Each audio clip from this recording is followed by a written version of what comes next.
standing at the rim of the Grand Canyon, staring down into layers of rock that have witnessed millions of years of Earth's history. Now imagine that beneath those ancient stone walls, hidden in chambers carved deep into the cliff face, lies evidence of a civilization so advanced, so impossible, that its very existence would shatter everything we think we know about human history.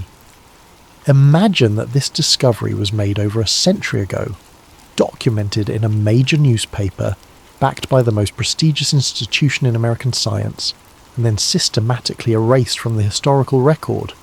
This isn't fantasy. This isn't legend passed down through generations. This is a documented story that appeared in black and white, read by thousands, and then mysteriously vanished as if it never happened. The question isn't whether something was found. The question is what they're still hiding. For over 100 years, rumours have persisted that beneath the Grand Canyon's towering red cliffs lies something ancient, something that predates the native civilizations we know, something older even than the pyramids of Egypt. In the spring of 1909, one newspaper printed a story that the world has spent the next century trying to erase, dismiss, and explain away. But the evidence refuses to stay buried. The restricted zones remain off limits. The questions grow louder with each passing year, and somewhere in the depths of America's most iconic natural wonder, the truth waits in darkness. This is the story of the discovery that wasn't supposed to happen, the explorer who vanished from history, and the government conspiracy that may still be guarding the greatest archaeological secret ever found on American soil. The discovery that shook the world, April 5th, 1909, a date that should be remembered alongside the discovery of King Tut's tomb or the unearthing of Pompeii. Instead, it's been relegated to the dustbin of supposed hoaxes and dismissed legends. On that spring morning, the Arizona Gazette published a front-page story that would normally have sent shockwaves through the archaeological world. The headline read in bold type, "Explorations in Grand Canyon, mysteries of immense rich cavern being brought to light." The article wasn't a brief mention or a curiosity piece buried in the back pages. It was a detailed, extensive report spanning multiple columns, written with the kind of specificity that suggests either genuine investigation or an incredibly elaborate hoax. The expedition was credited to a man named G.E. Kincaid, described as an experienced explorer and former officer in the United States Army. According to the Gazette, Kincaid had been conducting a journey down the Colorado River, collecting geological specimens and mapping previously uncharted sections of the canyon, when he noticed something unusual, high on a cliff face. What drew his attention was a symmetry that shouldn't exist in nature. While the Grand Canyon is filled with natural caves, alcoves and erosion patterns, Kincaid reportedly spotted something different. What appeared to be carved openings approximately 1,500 feet up a sheer rock wall in a remote section of Marble Canyon, near where the Little Colorado River feeds into the main waterway. The location itself was significant, isolated enough that few travellers would pass by, yet positioned where ancient peoples might have sought refuge or built something meant to last through the ages. Kincaid managed to reach the entrance. No small feat given the technical climbing required. What he found inside, according to his account published in the Gazette, was nothing less than a vast subterranean citadel carved directly into the living rock of the canyon itself. The article described passage after passage, some large enough to drive trucks through, others narrow and winding, all showing clear signs of artificial construction. The walls weren't rough stone, but smooth surfaces bearing hieroglyphic inscriptions, unlike anything seen in Native American cultures. The article detailed room after room filled with artifacts that seemed impossible, given conventional understanding of pre-Columbian America. There were copper tools of sophisticated design, ceremonial weapons, and tablets covered in unknown writing systems. One chamber reportedly contained dozens of mummified remains, preserved in a manner suggesting advanced knowledge of the process. The mummies themselves were described as being of unusual height, and possessing features that didn't match known Native American populations. But the most startling claims came from descriptions of the central chamber, what Kincaid allegedly called the shrine, or crypt. Here, the article reported, were statues and idols that belonged on the other side of the world. There were figures resembling Buddha, carved representations of Egyptian gods, including Osiris with his distinctive crook and flail, and hybrid animal-headed deities that looked like they'd been transported directly from the Valley of the Kings. The implications were staggering. If authentic, these artifacts suggested that either ancient Egyptians and Asians had reached North America thousands of years before Columbus, or that some common ancestral civilization had influenced both the Old World and the New. The Gazette article made clear that this wasn't a rogue expedition by a lone adventurer making wild claims. The story explicitly stated that Kincaid's work was being done under the sponsorship and direction of the Smithsonian Institution itself, America's preeminent museum and research organisation. The article named a Smithsonian representative called S.A. Jordan, who was supposedly leading the detailed excavation and cataloguing of the site. With the Smithsonian's name attached, the story carried weight and credibility that should have sparked immediate academic interest and follow-up investigations. Maps accompanied the article, pointing to the region of Marble Canyon and the area around what would later be designated as restricted zones near Isis Temple. The descriptions were specific enough that any qualified expedition should have been able to relocate the site. The article mentioned landmarks, distances, and geographical features with the kind of detail that suggests the reporter had either seen maps and notes from the expedition or had conducted interviews with someone intimately familiar with the location. For a brief moment in April of 1909, the world had access to what could have been the most important archaeological discovery in American history, and then, almost immediately, the story began to disappear. The vanishing. Within days of publication, something strange began to happen. Or rather, something didn't happen. There was no follow-up article. No competing newspapers sent their own teams to verify the claims. The Smithsonian Institution didn't issue press releases about their groundbreaking discovery. Academic journals didn't publish preliminary findings or call for peer review of the artifacts. The story simply stopped.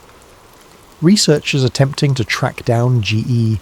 Kincaid in subsequent years found themselves chasing a ghost, while the Arizona Gazette article described him as a former army officer with decades of exploration experience. Official military records after 1909 contain no further mention of anyone by that name matching the description. Census records, which should show him living somewhere in America in the 1910 or 1920 counts, come up empty. It's as if G.E. Kincaid ceased to exist the moment his story was published. Even more suspicious, the Smithsonian representative allegedly overseeing the dig, S.A. Jordan, doesn't appear in any official Smithsonian employment records from that era. The institution has no archaeologist, administrator, or researcher by that name in their documented staff lists. When questioned about the expedition in later years, Smithsonian officials would claim complete ignorance, stating that no such expedition was ever funded, authorized, or conducted under their auspices. This presents us with a puzzle. Either the Arizona Gazette completely fabricated an elaborate story, inventing expedition members and creating detailed descriptions from pure imagination, or someone went to significant effort to remove all traces of these individuals from the historical record. The former seems unlikely, given that newspapers of the era, while less rigorous than modern journalism, typically didn't publish complete fabrications about major institutions like the Smithsonian. The latter suggests a level of coordinated erasure that strains credibility, but fits a pattern of what would happen in the years following the article's publication. The timing of subsequent events only deepens the mystery. Between 1910 and 1912, just 1 to 3 years after the Gazette story, the first comprehensive aerial surveys of the Grand Canyon were conducted. These early flights, using primitive aircraft that had only recently become viable for such purposes, carefully mapped the canyon's geography and photographed sections that were difficult or impossible to reach from ground level. Curiously, the photographs from these surveys identified numerous cave openings and carved spaces in the precise region Kincaid had described, particularly near what mapmakers had begun calling Isis Temple. However, by the time more detailed geological surveys were conducted in later years, many of these cave openings had been classified as inaccessible, blocked by rockfalls, or simply too dangerous for exploration. Some appear to have been deliberately sealed, though official explanations cite natural erosion and collapse. The 1919 designation of the Grand Canyon as a national park transferred total control of the area to federal authorities, including the power to restrict access to sensitive regions for safety and conservation purposes. Throughout the 1920s and 30s, occasional mentions of the Kincaid story would surface in fringe publications and regional historical societies, but mainstream archaeology ignored it completely. The Smithsonian's official position remained unchanged. No such expedition ever occurred. When pressed for documentation, the institution claimed that if any artifacts had been collected from the Grand Canyon region during that period, they would have been catalogued in the annual reports, and no such catalogue entries existed. But here's where the story gets interesting. Researchers digging through Smithsonian archives, not the public-facing collections, but the deeper storage facilities and administrative records, have found tantalising hints that something doesn't add up. An internal ledger from 1909 listing donations and acquisitions contains a curious entry describing unnamed copper ceremonial artifacts, with notations indicating they originated from the southwestern United States. The entry provides no specific location and no donor information, unusual for an institution that typically maintains meticulous records of provenance. Could these be artifacts from Kincaid's expedition, deliberately anonymised to break the connection to the controversial claims? The timing matches perfectly, and copper ceremonial objects were specifically mentioned in the Arizona Gazette article. Yet without more information, it remains circumstantial evidence, frustrating in its incompleteness. The 1940s brought another layer to the mystery. During the Second World War and in the years immediately following, the United States military conducted extensive aerial photography and mapping operations across the American Southwest, including highly detailed surveys of the Grand Canyon region. Many of these photographs were classified for national security reasons, ostensibly because they revealed military installations or sensitive infrastructure. However, researchers have noted that several of the classified photo sets focused on regions of the canyon with no apparent military value, areas far from roads, settlements, or strategic resources. What were they photographing? And why did those particular images require classification? The most heavily restricted photographic surveys covered, you guessed it, the area around Isis Temple and the section of Marble Canyon where Kincaid allegedly made his discovery. This suggests that federal authorities had ongoing interest in that specific region, an interest that required keeping details away from public scrutiny. By the 1950s, anyone attempting to investigate the original Gazette story faced a brick wall. The principals were gone, official records denied the expedition's existence, and the location itself had become increasingly difficult to access. The story should have died there, relegated to the status of turn-of-the-century yellow journalism and forgotten folklore. But it didn't die. Instead, it went underground, kept alive by researchers who noticed too many coincidences and too many questions that remained unanswered. The geography of secrets. There's something peculiar about the names scattered across the Grand Canyon's landscape, something that suggests knowledge hidden in plain sight. Open any official map of the canyon and you'll see them. Isis Temple, Tower of Ra, Osiris Temple, Horus Temple, Tower of Set. These aren't informal nicknames given by tourists or casual observers. These are official designations assigned by government cartographers and recognised by the United States Board on Geographic Names. Why would the heart of an American natural landmark be covered in Egyptian mythology? The answer lies in the late 1800s, when geologist Clarence Dutton conducted one of the first comprehensive surveys of the Grand Canyon region. Dutton was responsible for naming many of the canyon's features, and he demonstrated a clear fascination with ancient civilizations, particularly Egyptian culture. His choice of names has been dismissed by mainstream historians as simply reflecting the Victorian era's obsession with Egyptology following major discoveries in the Nile Valley. But here's what makes this fascinating. Dutton began assigning these Egyptian names in the 1880s, nearly 30 years before the Arizona Gazette published the Kincaid story. If the Gazette article was pure fabrication, it's an extraordinary coincidence that the hoaxers chose to locate their fictional, Egyptian-influenced cave system in a region that had already been named after Egyptian gods by an official government geologist decades earlier. Dutton's field journals, preserved in the Library of Congress, contain passages that researchers find intriguing.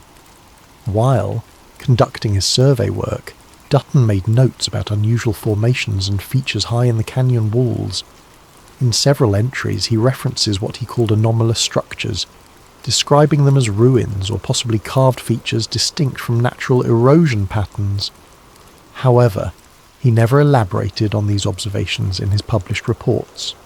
The references remain tantalizingly vague, as if Dutton saw something worth noting but chose not to draw attention to it in official documentation.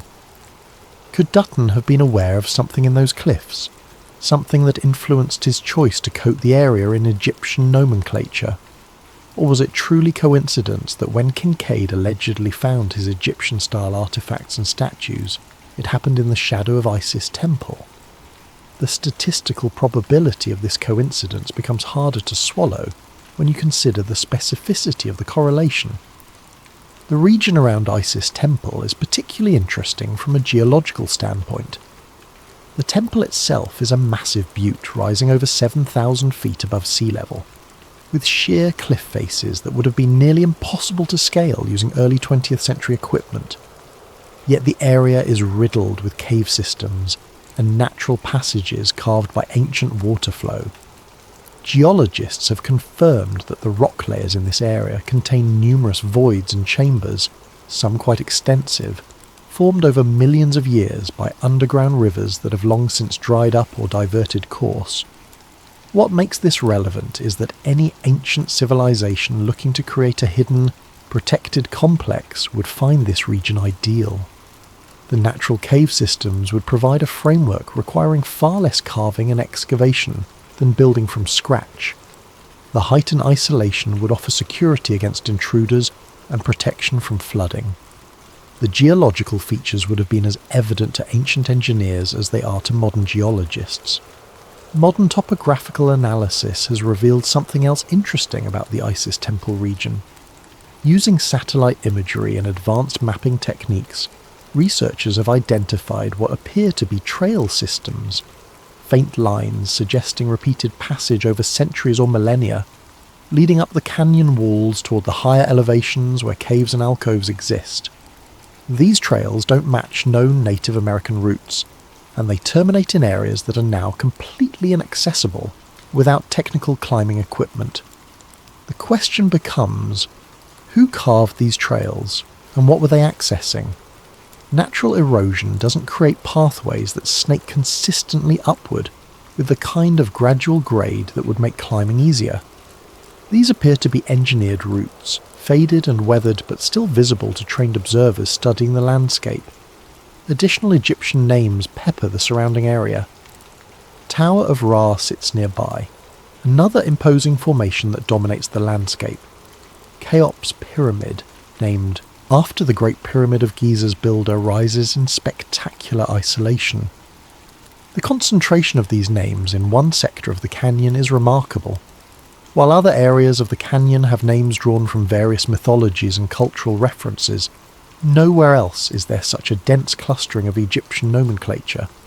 It's worth noting that the Smithsonian Institution itself published geological surveys of the Grand Canyon in the late 19th and early 20th centuries. These surveys documented the region's features, including notations about caves and alcoves. However, when researchers attempt to access the complete archives of these surveys, they find that certain sections are missing or have been restricted. Requests for access to these materials are typically denied, with vague references to preservation concerns or incomplete records. The Smithsonian question. The Smithsonian Institution occupies a unique position in American science and culture. Founded in 1846, it serves as both a museum system and a research organisation, often called the nation's attic for its vast collections spanning natural history, art and cultural artefacts. With such a prominent role, any suggestion that the Smithsonian has hidden or suppressed archaeological evidence naturally meets fierce resistance from the establishment. Yet the institution's history isn't without controversy. Throughout the 19th and early 20th centuries, the Smithsonian was deeply involved in the collection of Native American remains and artefacts, sometimes using methods that would be considered unethical by today's standards. The institution also operated during an era when racial theories influenced archaeological interpretation, leading to biases about which civilizations could have achieved certain levels of technological or cultural sophistication. When it comes to the Grand Canyon expedition, the Smithsonian's denial is absolute and unwavering. No such expedition was authorized. No funding was provided. No researchers named Kincaid or Jordan were employed during that period. The artifacts described in the Arizona Gazette article were never received, catalogued or stored in their facilities. Case closed, according to official statements. However, researchers who've attempted to verify this denial through Freedom of Information Act requests have encountered frustrating obstacles. FOIA requests filed starting in the early 2000s, seeking any documentation related to Grand Canyon expeditions, archaeological surveys in Arizona circa 1909, or anything mentioning G.E. Kincaid or S.A. Jordan, have consistently received the same response: no responsive documents located. This response is technically different from saying such documents never existed. It simply means that if they once existed, they cannot now be located within the institution's searchable records. It leaves open the possibility that documents were destroyed, misfiled, or deliberately removed from accessible archives.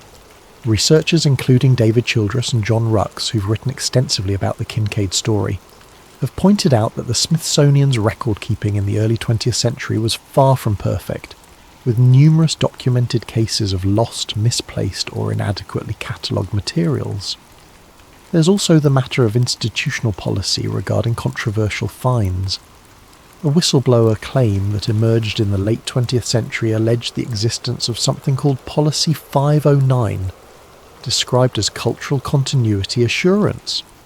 According to this claim, which has never been independently verified, this internal policy gave Smithsonian administrators authority to suppress or dispose of artifacts that contradicted the established historical narrative of human migration and cultural development in the Americas. The rationale, supposedly, was to prevent public confusion and maintain coherent historical frameworks for education. In practice, if such a policy existed, it would have meant that any artifact suggesting pre-Columbian contact between Old World and New World civilizations could be quietly set aside, its existence minimized or denied. While no documentary evidence of Policy 509 has ever been produced, and the Smithsonian denies any such directive existed, the claim persists in research communities focused on alternative archaeology. What we do know is that the Smithsonian's collections are vast, containing tens of millions of artifacts, many of which have never been displayed or thoroughly studied. The institution's storage facilities, spread across multiple locations, contain materials that haven't been reviewed in decades. It would be theoretically possible for controversial artifacts to sit in storage, their significance unrecognised or deliberately overlooked, essentially hidden not through active conspiracy, but through bureaucratic inertia and the sheer, overwhelming volume of collected materials. There's precedent for major institutions being wrong about archaeological controversies. For decades, the existence of Viking settlements in North America was dismissed as speculation and legend, with mainstream archaeology insisting that Columbus represented the first meaningful European contact. Then, in 1960, the Lanceau Meadows site in Newfoundland was excavated, providing undeniable proof of Norse settlement centuries before Columbus. The establishment had to revise its position, admitting that the legends had factual basis. Could the Grand Canyon story follow a similar pattern? Could there be genuine artifacts or documentation sitting in storage somewhere, waiting for the right researcher to rediscover them and force a re-examination of the official denial? The possibility can't be entirely dismissed, particularly given the pattern of institutional resistance to claims that challenge accepted historical timelines. Modern researchers have also noted that the Smithsonian's annual reports from 1907 through 1911 show significant gaps in documentation related to southwestern archaeological activities. While expeditions to other regions are thoroughly detailed, with lists of artifacts collected and personnel involved, the southwest section contains notably less information, despite this being a period of active exploration and collection in Arizona and New Mexico. Some researchers suggest this gap is intentional, a quiet zone in the records where controversial materials could be acknowledged in vague terms without drawing attention. Others argue it simply reflects the lower priority given to southwestern sites, compared to more prestigious digs occurring in Egypt, Mesopotamia and Central America during that period.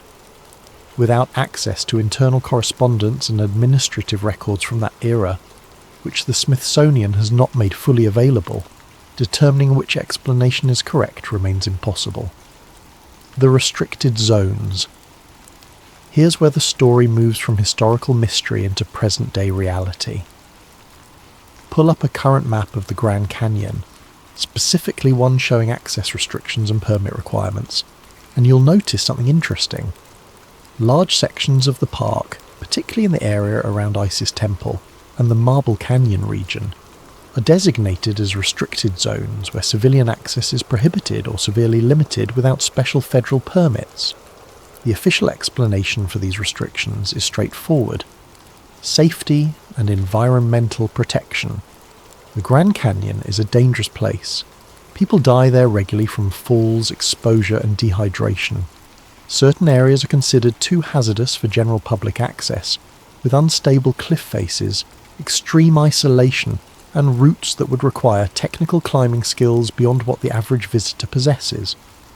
Additionally, sensitive archaeological sites from confirmed Native American cultures need protection from looters and careless visitors who might damage irreplaceable artifacts. All of these are legitimate concerns. The National Park Service has a responsibility to protect both visitors and the natural and cultural resources under their management. However, researchers interested in the Kincaid story have noted that the most heavily restricted areas correspond almost exactly to the region where the alleged cave system would be located, based on the Arizona Gazette article's descriptions. Hikers who've attempted to approach these areas, even with proper backcountry permits for adjacent zones, report unusual encounters. Park rangers appear seemingly from nowhere in extremely remote locations, areas where you wouldn't expect regular patrols. These rangers, according to multiple accounts, are insistent about turning people back, sometimes with an intensity that seems disproportionate to the supposed safety violations. In some cases, hikers report seeing vehicles in areas that shouldn't be accessible by road, unmarked trucks and SUVs that don't match standard park service equipment. There are accounts of helicopter activity at night, running without lights or with minimal lighting, circling the restricted areas. While helicopters are regularly used for rescue operations and scientific research in the canyon, these reports describe flights at odd hours with no apparent emergency situation to justify them. Perhaps most intriguingly, drone enthusiasts have discovered that certain areas of the Grand Canyon are designated as no-fly zones with unusual specificity. While the entire park has restrictions on recreational drone use, the prohibited areas around Isis Temple extend beyond the normal park boundaries and include airspace that would otherwise be available for private aircraft. attempts to fly drones in these zones result in immediate loss of GPS signal or complete shutdown of the aircraft's systems, suggesting active electronic countermeasures are in place. When questioned about these restrictions, Park Service officials point to a combination of safety regulations, Native American sacred site protections under NAGPRA, and general environmental protection policies. These are all, again, reasonable explanations. Yet the level of enforcement and the technological measures in place seem excessive for areas that officially contain nothing more significant than sensitive ecosystems and ordinary archaeological sites. A researcher named John Rhodes filed a Bureau of Land Management inquiry in 2015, seeking information about underground mapping and geological surveys conducted in the restricted Grand Canyon regions. The BLM, which manages some adjacent federal lands, initially acknowledged the request but ultimately denied release of any responsive information, citing national security exemptions. National security exemptions for geological data about a national park seems unusual, unless there's something in that geological data that touches on defence or intelligence concerns. Google Earth imagery of the area adds another curious detail. While most of the Grand Canyon is available in high-resolution satellite imagery, allowing users to zoom in and see remarkable detail, sections around Isis Temple show notably lower resolution. Some images appear deliberately blurred or pixelated. This kind of intentional image degradation is typically seen around military bases, intelligence facilities, and other sensitive government installations. Why would it be applied to a remote section of national park land? Some researchers have obtained older satellite images from before these restrictions were implemented, comparing them to current available imagery. In a few cases, features visible in older photos, things that appear to be cave entrances or carved openings high on cliff faces, are no longer visible in recent imagery, either because they've been obscured in the images or because something has physically changed at the locations. Without access to the actual sites, determining what's happened is impossible. The pattern of restrictions raises questions. If the Kincaid story was purely fictitious, if there's nothing unusual in those cliffs, why implement such comprehensive access controls? Why employ electronic countermeasures against drones? Why classify geological survey data under national security provisions? The measures in place seem designed to prevent not just physical access, but even remote observation of the area. Local tour guides and long-time canyon residents tell stories, usually quietly and often off the record, about people who've gotten too curious about the restricted zones. There are tales of hikers who ventured into prohibited areas and were not just turned back but questioned extensively about what they'd seen and what they were looking for. Some report having their cameras and phones examined, with photos deleted if they showed features the rangers deemed sensitive. These are difficult stories to verify. Most people aren't willing to go on record about potential violations of park regulations or encounters with federal agents. The stories remain in the realm of anecdote and rumour, but the consistency of the accounts, spanning decades and coming from people with no apparent connection to each other, suggests there might be substance beneath the whispers. The subsurface mystery. In 2019, the University of Arizona, in collaboration with the United States Geological Survey, released results from a deep penetration LiDAR survey of the Grand Canyon region. LiDAR, which stands for light detection and ranging, uses laser pulses to create detailed three-dimensional maps of terrain and subsurface features. Advanced LiDAR can penetrate rock and soil to reveal voids, chambers, and structural anomalies that aren't visible on the surface. The survey, which covered large sections of the canyon including areas around Isis Temple, was primarily intended to study geological formation, water flow patterns, and erosion processes. The resulting data was made publicly available through scientific databases, a massive collection of measurements and mappings that would take teams of specialists years to fully analyse. Most people wouldn't know how to interpret the raw data even if they accessed it. However, independent researchers with geological and engineering backgrounds began examining the dataset, looking specifically at the subsurface scans from the Marble Canyon region. What they found was intriguing. The scans revealed numerous voids and chamber-like spaces beneath the surface, which is expected in a region formed by water erosion over millions of years. Natural caves and passages should show up as irregular spaces following the path of least resistance through the rock layers. What caught researchers' attention were several anomalies that didn't fit the pattern of natural formation. The scans showed what appeared to be symmetrical voids, spaces with unusually regular geometry located between 400 and 900 metres below the surface near Isis Temple. Natural erosion doesn't typically create rectangular or square chambers. Water flowing through rock creates organic, flowing shapes with irregular walls and ceilings. The anomalous spaces showed rectilinear characteristics, straight walls meeting at consistent angles, dimensions suggesting deliberate construction rather than random geological processes. The official USGS paper describing the survey results noted these features, classifying them as geological anomalies and suggesting they might represent unusual crystalline structures or rare mineral deposits that created more regular void spaces than typical erosion. Alternative researchers looked at the same data and saw something different. To them, the pattern suggested artificial construction, tunnel systems and chamber complexes carved or excavated beneath the canyon's visible surface.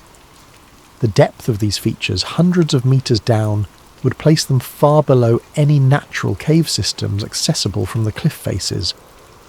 If artificial, they would represent an extraordinary engineering achievement, requiring technology and effort on a massive scale.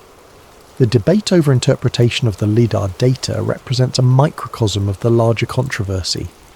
Mainstream geologists insist that the features have natural explanations, that researchers are seeing patterns where none exist, falling victim to pareidolia, the human tendency to perceive meaningful patterns in random data.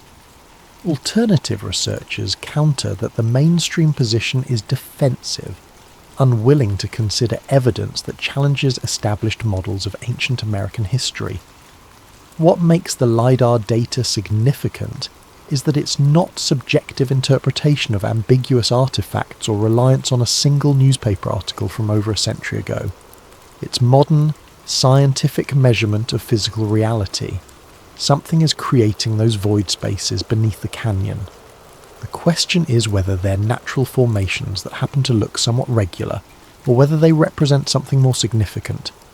If we assume for a moment that the rectilinear voids are artificial, two possibilities emerge. First, they could be ancient, the remains of whatever civilization Kincaid allegedly discovered, a vast complex extending far deeper than the surface caves mentioned in the Arizona Gazette article. This would mean that the 1909 expedition, if it happened, only scratched the surface of something much larger, a true subterranean city carved into and beneath the canyon. The second possibility is more contemporary and perhaps more unsettling. What if the voids are modern, excavated by the federal government following the initial discovery? What if authorities found exactly what Kincaid described, recognised its significance, and then spent decades carefully excavating and studying the site while maintaining complete secrecy?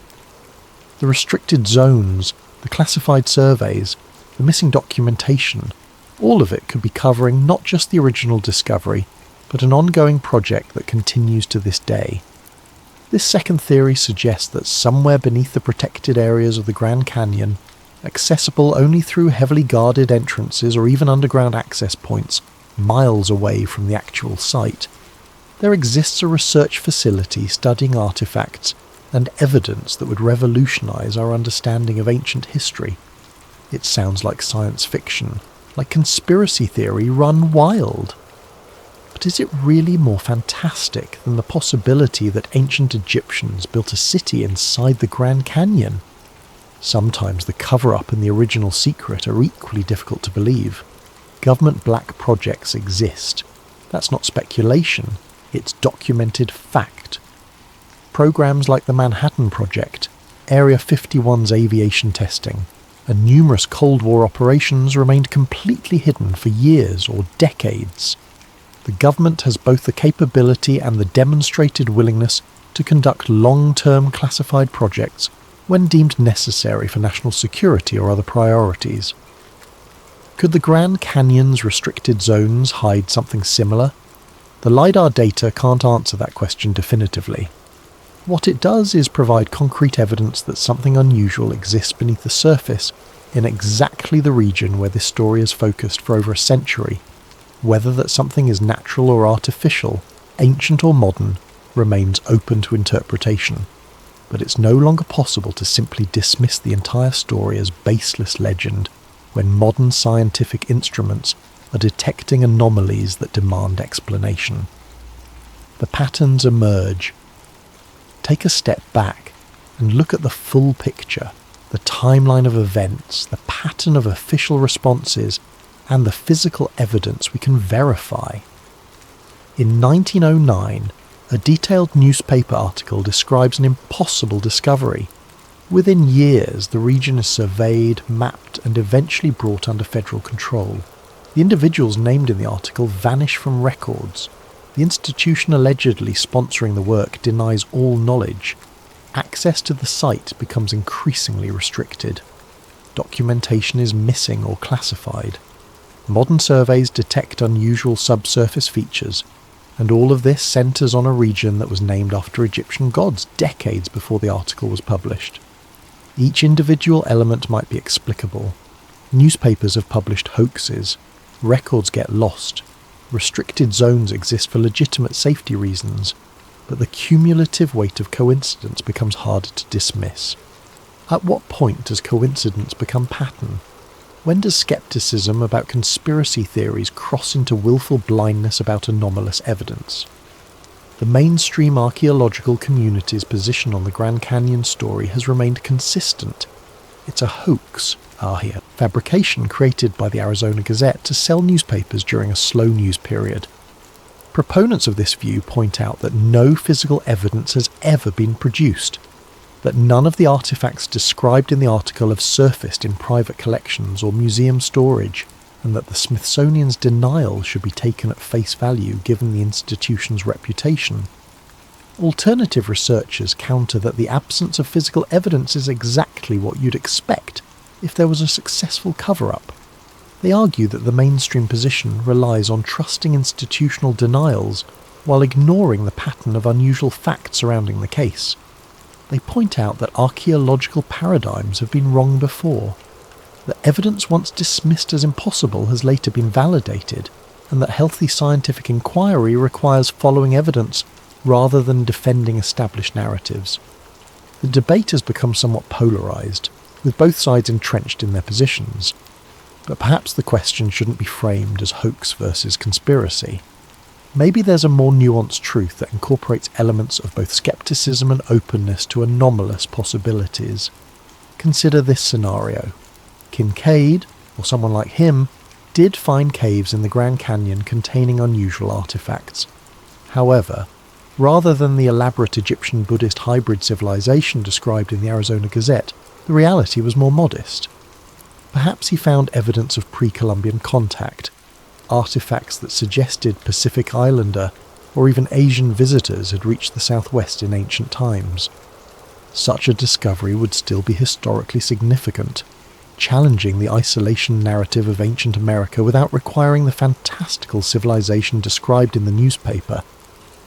The Smithsonian, recognizing the potential controversy and lacking conclusive proof, might have decided to quietly collect and study the materials without making bold public claims.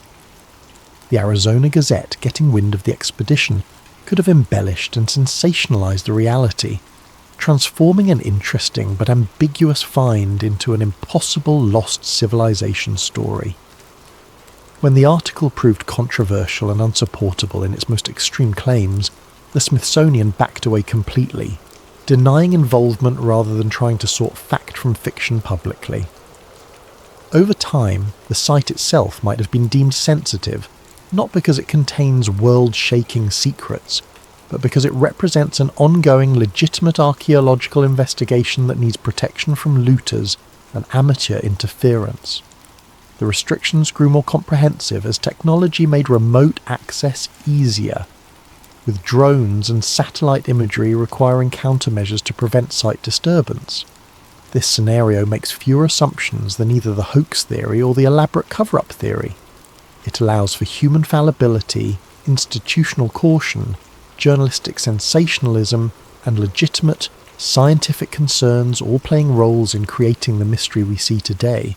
It's less dramatic than ancient Egyptian astronauts or underground alien bases, but it might be closer to truth than the polar extremes of the debate. The unanswered questions, regardless of which interpretation one favours, certain questions remain unanswered and perhaps unanswerable without access to classified documentation or restricted areas. Why has no definitive evidence ever emerged one way or the other? In an age where information leaks are common, where whistleblowers regularly expose government secrets, why hasn't anyone with direct knowledge of what's really in those caves come forward with documentation, photographs, or artifacts? If it's all natural and innocent, why not simply allow independent researchers to visit and verify there's nothing unusual? If it's a cover-up, the number of people who would need to maintain silence over more than a century seems impossibly large. The silence itself is perhaps the most frustrating aspect of the entire story. We have a detailed account from 1909 that describes specific locations and artifacts. We have over a century of rumour, speculation, and amateur investigation. We have modern technology capable of imaging beneath solid rock. Yet, we don't have resolution. The story exists in a strange limbo between debunked hoax and unverified truth, with evidence supporting both conclusions depending on how you weigh various factors.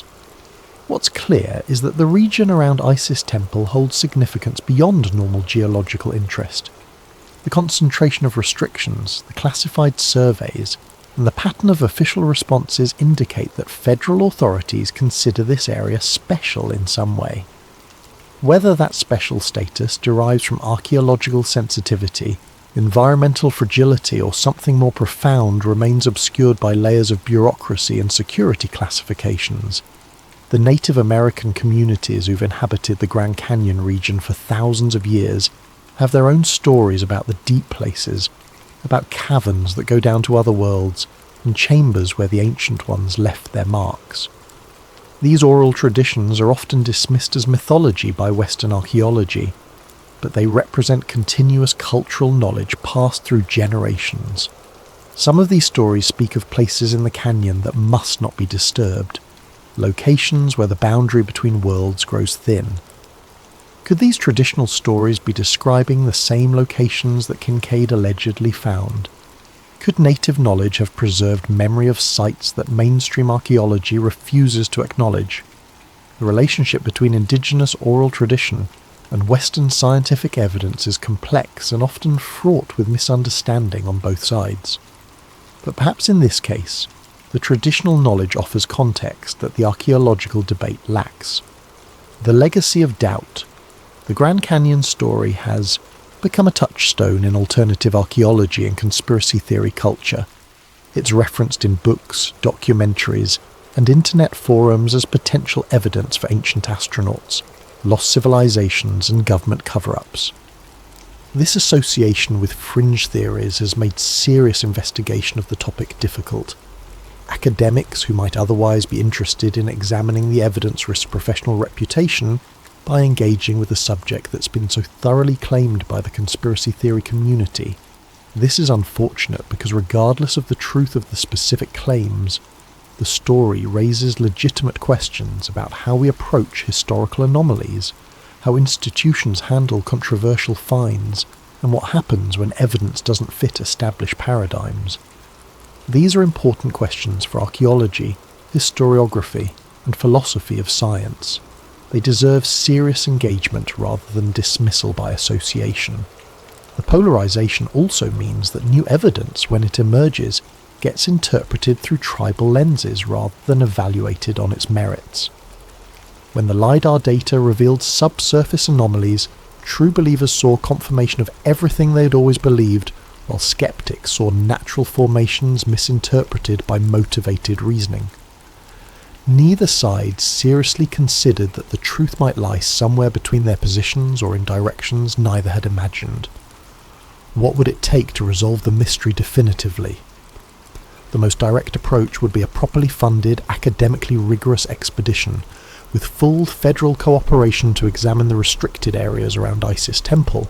Such an expedition would need authority to access the closed zones, equipment to safely reach and explore any cave systems present, and the expertise to properly document and interpret whatever is found. The results should be made public regardless of what's discovered. If there's nothing there, if the caves contain only natural formations and perhaps some modest evidence of ancient Native American use, that conclusion would end the speculation. If something more significant is found, it deserves proper archaeological study and public disclosure according to standard scientific protocols. The current situation, where access is prohibited and official denials prevent investigation, only feeds continued speculation and conspiracy theories. But such an expedition is unlikely to happen. The federal government has shown no inclination to address the controversy, preferring to let the story remain in the realm of fringe theories and dismissed legends. The academic establishment has little incentive to push for investigation of what they consider a debunked hoax. And the alternative research community, while passionate about the topic, lacks the resources and authority to conduct the kind of comprehensive study needed. So the mystery persists, passed from one generation of researchers to the next, always remaining tantalizingly unresolved. Each new piece of technology, from satellite imagery to ground-penetrating radar to LiDAR surveys, offers hope that definitive evidence will finally emerge. And each time, the evidence is ambiguous enough to support multiple interpretations, keeping the debate alive but never reaching conclusion. The final accounting, more than 115 years have passed since the Arizona Gazette published its account of wonders hidden beneath the Grand Canyon's ancient stone. In that time we've split the atom, landed on the moon, mapped the human genome and developed artificial intelligence. Yet this one question, about whether an impossible civilization left traces in America's most iconic natural landmark, remains unanswered. Perhaps that's fitting. The Grand Canyon itself is a monument to deep time, to geological processes operating over millions of years, creating beauty and grandeur beyond human scale. Against that backdrop, a century of human mystery seems appropriate, a small puzzle within a much larger wonder. But for those who've spent years investigating the story, tracing leads through archives, filing freedom of information requests, analysing maps and survey data, the lack of resolution is frustrating. They've uncovered enough anomalies to believe there's something to the story, but not enough hard evidence to prove their case definitively.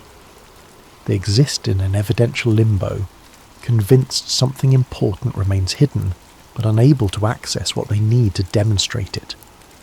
The true believers maintain faith that someday, somehow, the secrets will emerge. Perhaps a deathbed confession from someone involved in the alleged cover-up. Perhaps a discovery in some forgotten archive, documentation that everyone missed for decades.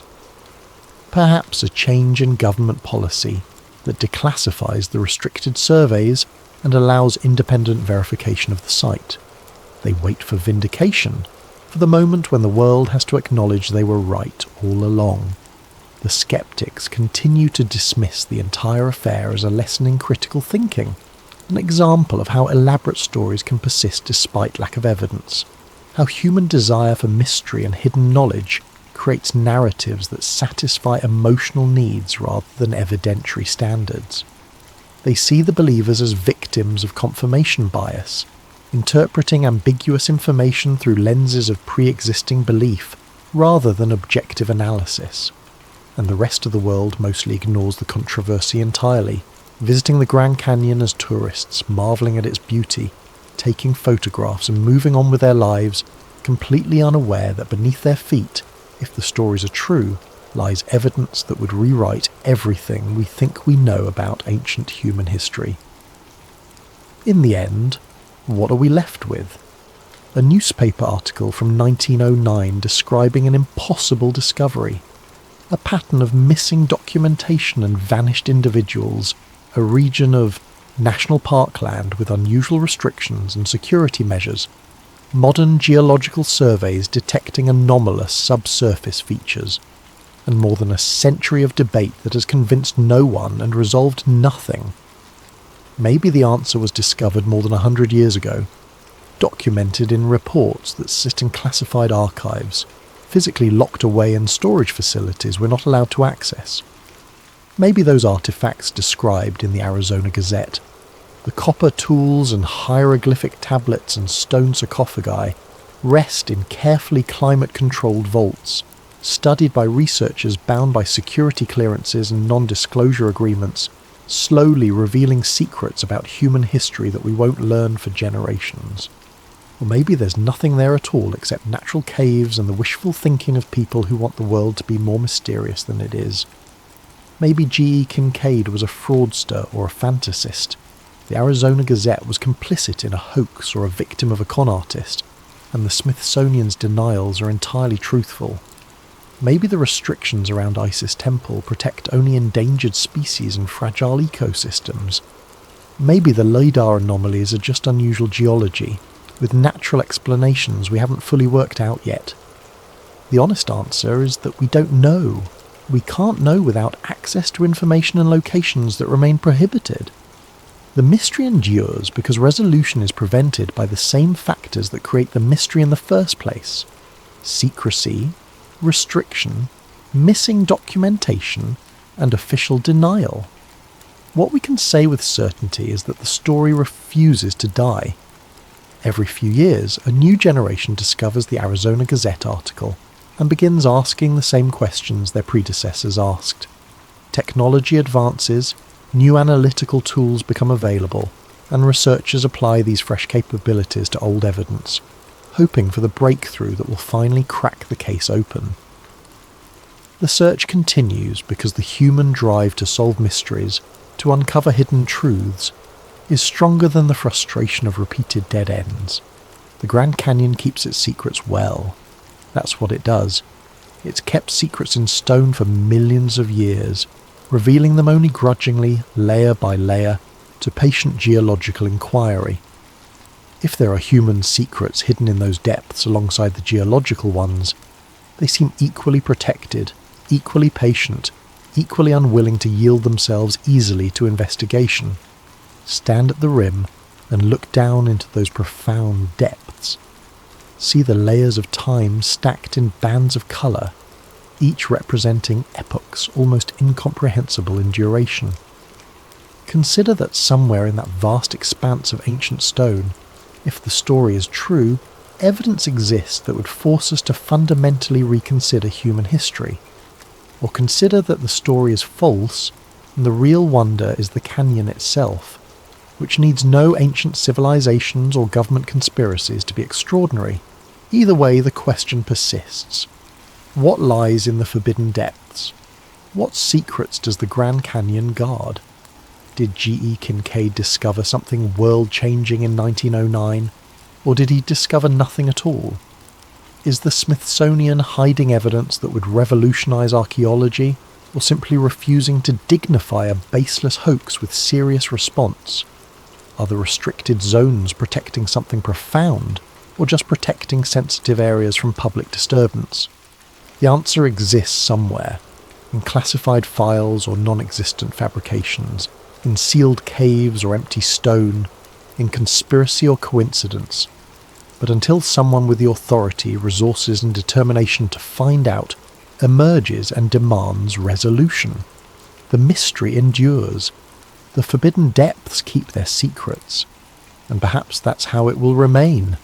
One more mystery in a world that has far too few of them left. One more question without an answer, in an age that assumes all questions can be answered with sufficient research and technology. The Grand Canyon has witnessed the entire span of human existence on this continent play out as barely a moment in its geological lifetime.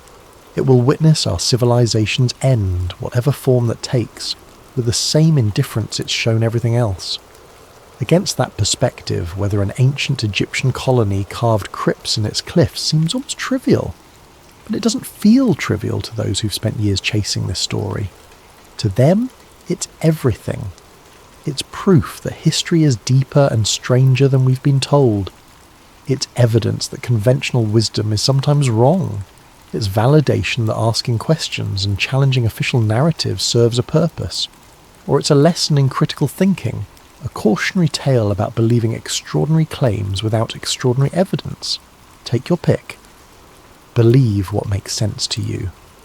But remember that choosing disbelief based on absence of public evidence is no more epistemologically sound than choosing belief based on absence of definitive refutation when the evidence is sealed behind classified barriers and restricted access zones. The story of the Grand Canyon's hidden chambers, of Egyptian statues in Arizona caves, of explorers who vanished from history and institutions that deny what they once discovered, remains unresolved.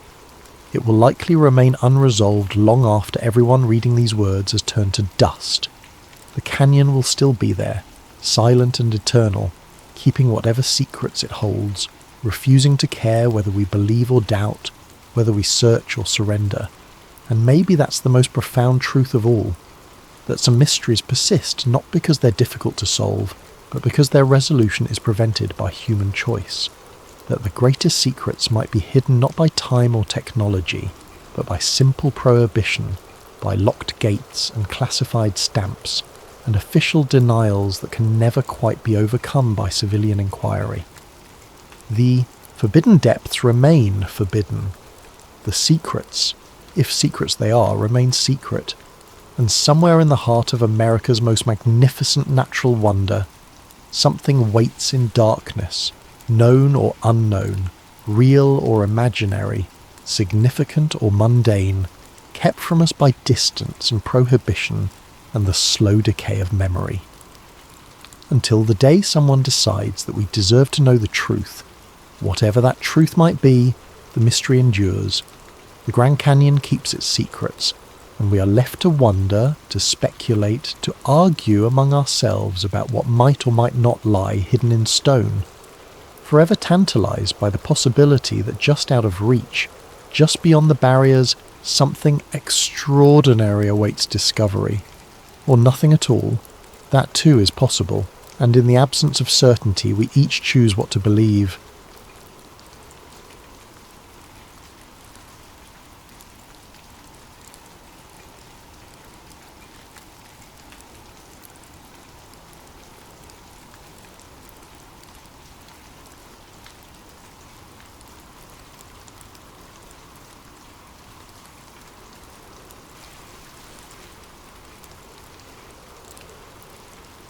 Have you ever wondered why ancient monuments across the globe seem to align with mathematical precision? Why your GPS glitches in certain locations? Or why governments classify research about electromagnetic anomalies? Tonight's story might make you question every map you've ever trusted. Before we begin this journey into the hidden grid beneath our feet, I want to thank M10rapin for suggesting this topic. Your video ideas fuel these late-night tales, so please leave your suggestions in the comments below. And if you're ready to uncover the mysteries that keep you awake at night, make sure to like and subscribe to Sleep Theories. Now, dim your lights, settle in, and prepare to discover the truth about the lines that connect our world. My name is Alex Morrison, and I used to believe maps told the truth. As a GIS analyst, that's Geographic Information Systems for those who don't spend their days staring at satellite data and topographical overlays, I thought I understood how the world was organised. Cities here, mountains there, rivers cutting through valleys in predictable patterns carved by millions of years of erosion. Everything had a logical explanation. Everything could be mapped, measured and catalogued. That was before I found the pattern.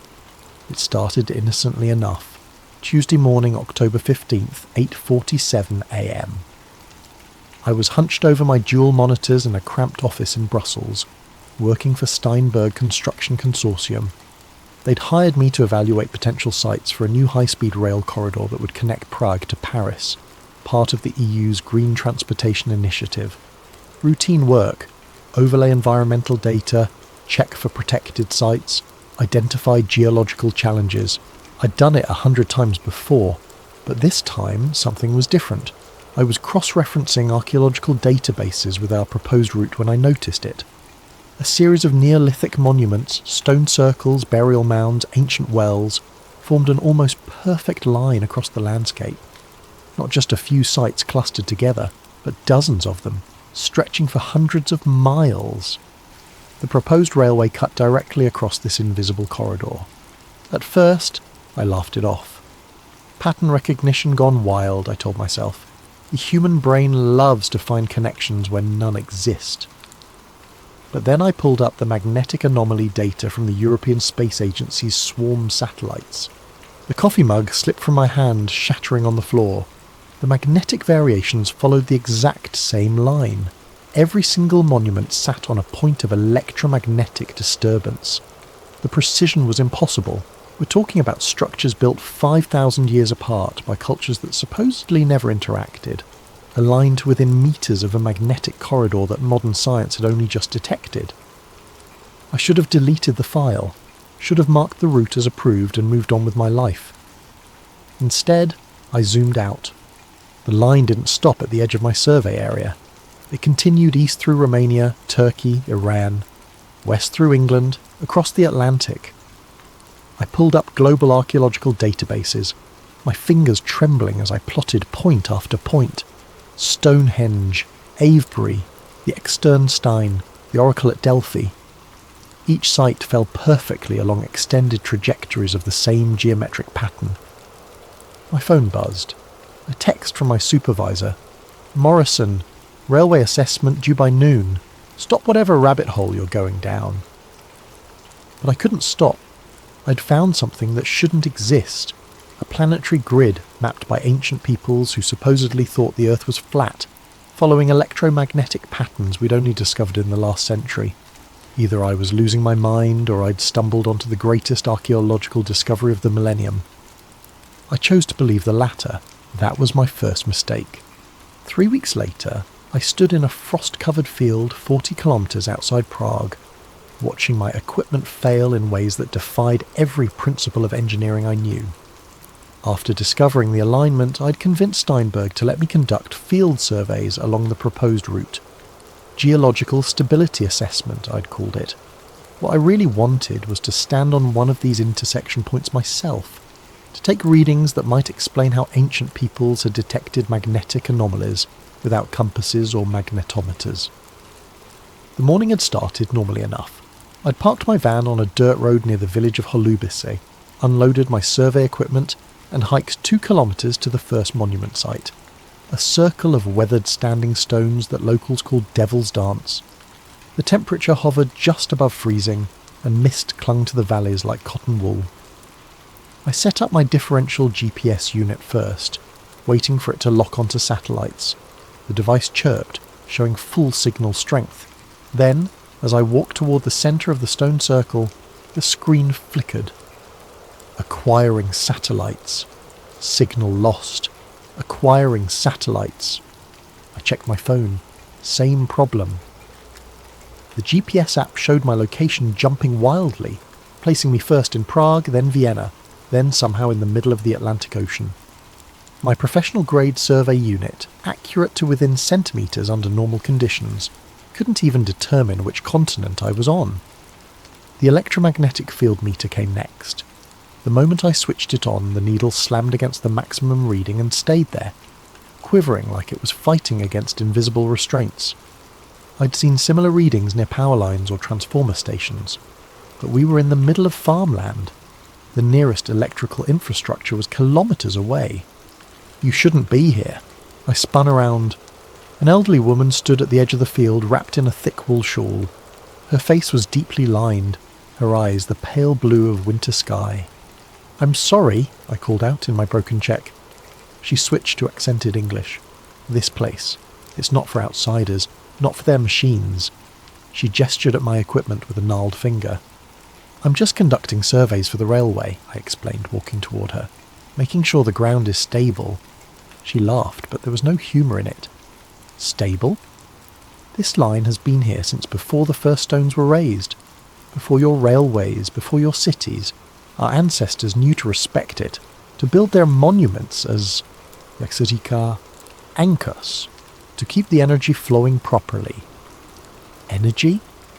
I pulled out my tablet, showing her the magnetic anomaly map. You mean this? You know about the electromagnetic patterns? Her eyes widened.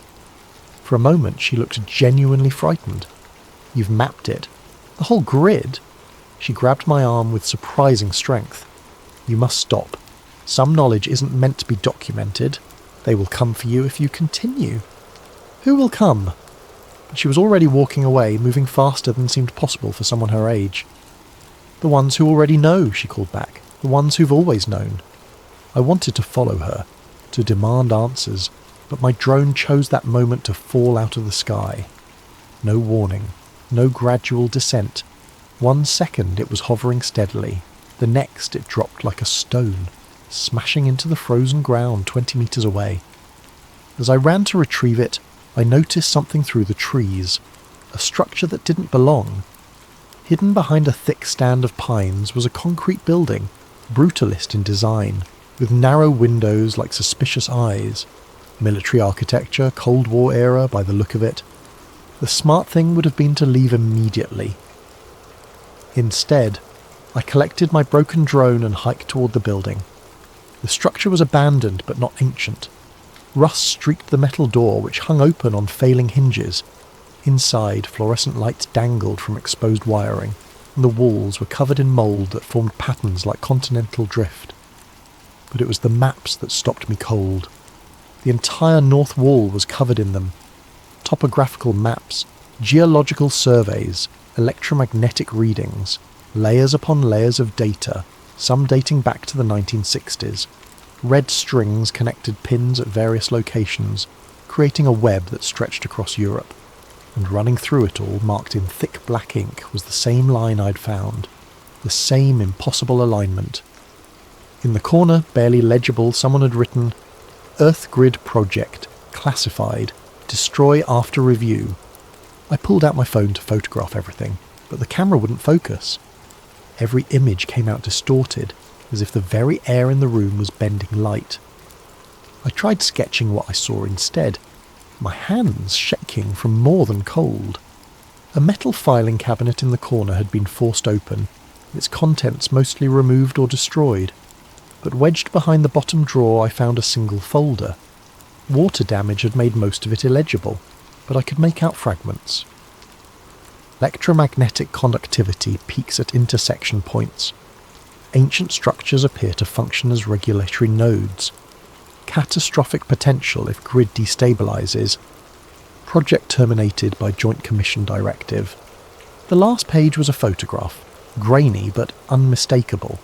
It showed a massive antenna array in what looked like Alaska, the same distinctive design I'd seen in conspiracy documentaries about HAARP. But this photo was dated 1971, decades before HAARP officially existed. A sound outside made me freeze, the crunch of footsteps on frost. Multiple sets, moving with military precision. I shoved the folder inside my jacket and slipped out the back window, dropping into a thorny hedge that tore at my clothes. Through the trees, I could see dark vehicles pulling up to the building, men in unmarked uniforms spreading out to surround it. I ran, not toward my van, they'd certainly have someone watching it, but deeper into the forest, following a deer trail that wound toward the next village. Behind me I heard shouting in a language I didn't recognize. Not Czech, not German, something else. It took me 4 hours to circle back to my vehicle, approaching from the opposite direction through farmland. The van was untouched, but I knew they'd let me go. Let me run. They wanted to see what I'd do next, who I'd contact. As I drove away, hand steady on the wheel despite the adrenaline coursing through my veins, I realised the old woman had been right. Some knowledge wasn't meant to be documented, but it was too late now. I'd seen the grid, seen evidence that governments knew about it, had studied it, had classified it, and I was going to find out why. My apartment in Brussels became a command centre for obsession. After the encounter at Holobici, I'd returned to work, filed a bland report recommending further geological assessment, and pretended everything was normal. But every evening, I locked my door, pulled the blinds and dove deeper into the mystery. The coffee table disappeared under printed maps. The walls became a spider web of string and pins connecting sites across continents. I'd stopped sleeping more than 3 hours a night, surviving on espresso and the electric thrill of discovery. The pattern was everywhere once you knew how to look. Start with the obvious ones, the monuments everyone knows. The pyramids of Giza, Stonehenge, Machu Picchu, Easter Island. Plot them on a globe, not a flat map, and they form geometric relationships so precise they could have been placed by satellite guidance. The Great Pyramid sits at the exact centre of Earth's landmass. Easter Island is antipodal to the Indus Valley civilization sites.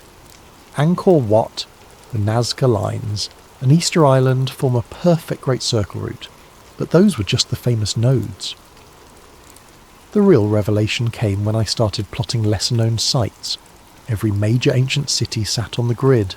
Babylon, Persepolis, Constantinople, Carthage, all built at intersection points where multiple energy lines converged. The Romans, master engineers, had built their road system following these same invisible highways. The Silk Road traced a major east-west corridor. Even modern cities clustered around the same points: New York, London, Tokyo, Cairo. It wasn't random, it couldn't be. I pulled declassified documents from every database I could access. The US Freedom of Information Act, the UK National Archives, leaked Soviet files from the fall of the USSR. Most of it was useless. Budget reports, personnel transfers, bureaucratic minutiae. But buried in the noise were fragments of something bigger.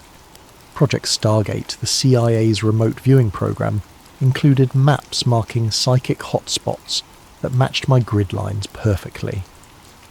Operation Paperclip scientists had studied Earth radiation patterns in the 1950s. The Soviets had run something called Program Sputnik Grid that involved placing sensors at ancient monument sites across their territory. The most intriguing find came from a 1962 Canadian military report about the construction of the DEW line, the distant early warning radar system across the Arctic. An engineer named Captain Lawrence Brennan had noted persistent electromagnetic anomalies at certain locations that required special shielding for equipment. His proposed sites for radar stations, plotted on my grid, formed a perfect arc along a major ley line. But the document that changed everything was a leaked memo from 1997, source unknown, that had circulated on conspiracy forums before being scrubbed from most of the internet. I found it cached on an obscure Russian server. 2. Joint Chiefs Special Projects Division Aura. Earth grid stability concerns. Recent seismic activity correlates with disruption of natural electromagnetic corridors via urban development and mineral extraction. Recommendation: establish monitoring stations at key intersection points under cover of telecommunications infrastructure. See attached list of priority sites. The attached list was gone, but the implication was clear. They knew. The military, the intelligence agencies, the energy companies, they all knew about the grid, and they were using it. I started mapping modern installations against the ley lines. The correlation was undeniable. HARP in Alaska, ISCAT in Norway, Sura in Russia, Arecibo in Puerto Rico. Every major ionospheric research facility sat directly on an intersection point. The Large Hadron Collider at CERN traced a circle around one of the most powerful convergent zones in Europe. Nuclear power plants clustered along the lines. Major military bases were built at intersection points. Even the routes of underground fibre optic cables followed the ancient paths, as if modern engineers were unconsciously drawn to the same energy corridors their ancestors had marked with standing stones. My phone rang at 3 a.m. on a Tuesday. Unknown number. Stop digging. The voice was electronically distorted, genderless. Who is this? Someone trying to help you. You found the grid. Congratulations. Now forget about it before you end up like the others. What others? Bruce Cathy, John Michel, Ivan Sanderson, all the researchers who got too close to the truth. Heart attacks, car accidents, sudden illnesses. Very convenient. My blood chilled. I knew those names. Independent researchers from the 60s and 70s who'd written about Earth energy grids, All died relatively young under questionable circumstances. Why are you warning me? Because the grid is destabilizing. The ancients built monuments as regulators, keeping the energy in balance. Modern construction is disrupting the flow. Mumbai, 2006. Haiti, 2010. Fukushima, 2011. Those weren't random natural disasters. They were pressure releases along fractured ley lines. That's impossible. Electromagnetic fields don't cause earthquakes. The voice laughed, bitter and electronic. The electromagnetic fields are just what we can measure. The grid is deeper than that. It's the planet's nervous system, its circulation, and we're giving it a stroke, one skyscraper at a time. Then we need to warn people? With what evidence? Mystical energy lines, ancient wisdom? You'll be dismissed as a crackpot. Unless ... The voice paused. Unless you can prove the energy is real, measurable, usable. How?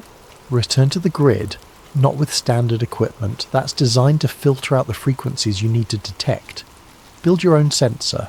Copper coils, crystal oscillators, very specific specifications. I'm sending you the plans now. My laptop pinged with an encrypted file. One more thing, the voice said. When you record the surge, you'll have about 6 hours before they track the signature back to you. Use that time wisely. The line went dead. I opened the file. The schematic looked like something Tesla might have designed after a fever dream. Multiple copper coils in a complex geometric arrangement, connected to crystal oscillators and frequency analyzers. The materials list was surprisingly mundane, everything available from electronic suppliers. It took me 3 days to build it, working in secret in a rented storage unit outside the city. The device looked like abstract art more than scientific equipment, all gleaming copper spirals and crystal matrices. But when I powered it on, every LED lit up green. It was detecting something. Now I just had to be crazy enough to test it. The academic forum was my first mistake. Well, second, if you count building the sensor. But hubris makes fools of us all. And I needed someone, anyone, to verify I wasn't losing my mind. Geoanomalies.net was a small community, mostly graduate students and professional geologists sharing unusual findings. I created a throwaway account and posted a conservative summary. Electromagnetic anomalies correlating with ancient monument placement, seeking peer review. I attached 3 images, my overlay map of European sites, a graph showing magnetic field fluctuations, and 1 photo from the abandoned military outpost with the classified stamps carefully cropped out. Within an hour, I had 2 responses. A geology professor from Munich confirmed similar observations near Bronze Age sites. A student from Oxford posted links to academic papers about telluric currents, natural electrical currents that flow through the Earth's crust. Then, 90 minutes after posting, my thread vanished. Not deleted with a removed by moderator message. Gone, like it had never existed. The cached version on Google disappeared. The other users who'd responded found their comments erased from their own post histories. My laptop screen flickered. A chat window opened without my input. Admin. Your recent activity has been flagged for review. Me. What activity? Who is this? Admin. Consider this a courtesy warning. Cease your current research immediately. Me. Or what? Admin. Or we stop being courteous. The chat window closed itself. When I tried to screenshot the conversation, my laptop blue-screened. It took 20 minutes to restart, and when it did, my hard drive had been wiped. Not formatted, wiped. Every sector overwritten with random data multiple times. A technique that made recovery impossible. Thank God for cloud backups, I thought, logging into my secure server. Empty. 3 years of research, gone. Even my email accounts had been purged. I still had physical copies of the most important findings, hidden in a safety deposit box across town. But the message was clear. They could reach me anywhere, any time. The next morning I arrived at work to find my keycard deactivated. Security escorted me to a conference room where my supervisor, Mr. Steinberg himself, sat with 2 people I'd never seen before. A woman in a severe black suit and a man who looked like he'd been carved from granite, both with a kind of posture that screamed military. Alex, Steinberg began, sweating despite the air conditioning. These representatives from the European Infrastructure Security Division have some concerns about your recent surveys. I'd never heard of the European Infrastructure Security Division. I doubted it existed on any official registry. The woman smiled without warmth. Mr. Morrison, your work on the railway project has been exemplary. However, we've noticed some unusual patterns in your research that fall outside the project's scope. I'm thorough, I said. I investigate all factors that might affect construction, including archaeological sites hundreds of kilometres from the proposed route. The man's accent was impossible to place, including electromagnetic phenomena that have no bearing on rail safety. I believe they do have bearing. What you believe is irrelevant. The woman pulled out a tablet showing my deleted forum post. Discussing classified military research on public forums is a serious offence. Classified? I found those maps in an abandoned... Mr. Morrison... Her voice could have frozen helium. You're being terminated from this project, effective immediately. Your severance package is generous, contingent on signing this NDA. She slid a document across the table. You'll cease all research related to electromagnetic anomalies, ancient monuments, or what you call ley lines. Any violation will result in prosecution under the European Security Act. I looked at Steinberg. He wouldn't meet my eyes. And if I refuse? The man leaned forward. Your visa expires in 6 weeks. Your bank accounts are already frozen pending investigation of potential fraud. Your academic credentials are under review. Would you like me to continue? The threat was clear. Sign and walk away with something or lose everything and possibly face imprisonment. I signed. They confiscated my company laptop, my access badges, even my parking pass. The woman handed me a business card with no name, just a phone number. If you remember any details you'd like to share about your research, call this number. We reward cooperation. I was escorted out of the building like a criminal, my colleagues staring as security watched me pack my desk. The personal items fit in a single cardboard box, a coffee mug, some photos, a stress ball shaped like Earth. They even checked those before letting me leave. On the tram ride home, I noticed the man 3 seats back. Grey coat, newspaper held too high, wearing sunglasses despite the overcast sky. When I got off 2 stops early, he followed. When I ducked into a cafe, he positioned himself across the street. They were watching me. Fine, let them watch. That night I made a decision. If they wanted to threaten me, surveil me, erase my work, they'd already shown their hand. Whatever was hidden in the Earth's electromagnetic grid was important enough to destroy careers over, which meant it was important enough to risk everything to expose. I had one advantage. The sensor I'd built was hidden in the storage unit, registered under a false name paid in cash. They didn't know about it yet. The anonymous contact had said I'd have 6 hours after recording the surge before they tracked it. 6 hours to gather proof and upload it somewhere they couldn't reach. I started planning. The winter solstice seemed appropriate. December 21st, the longest night of the year, when ancient monuments worldwide align with celestial events. If the Earth's energy grid responded to cosmic cycles, this would be the night to prove it. I chose a site carefully, the intersection of 3 major ley lines near Carnac in Brittany, France. The famous stone rows there were just the visible part of a massive Neolithic complex, most of it on private land away from tourist routes. I'd identified a specific confluence point in a forest grove, marked by a small standing stone unknown to archaeology. The 2-week preparation was meticulous. I withdrew cash gradually, never more than €200 at a time, bought a used van with fake registration, gathered camping equipment, emergency supplies, and most importantly a satellite internet transmitter that could upload directly to multiple servers simultaneously. They were still watching me in Brussels, but their surveillance had grown lazy. Same operative, same patterns. On December 19th, I led him on a boring tour of grocery stores and laundromats, then slipped out the back of a cinema showing a 3-hour film. By the time he realised I was gone, I was already crossing into France on secondary roads. The grove near Carnac was exactly as satellite images had shown, a circle of ancient oaks surrounding a moss-covered menhir about 2 metres tall. The stone was carved with spiral patterns worn nearly smooth by millennia of weather. When I placed my hand on it, I felt a subtle vibration, like standing near a massive subwoofer playing below human hearing. I set up the sensor array according to the anonymous blueprints.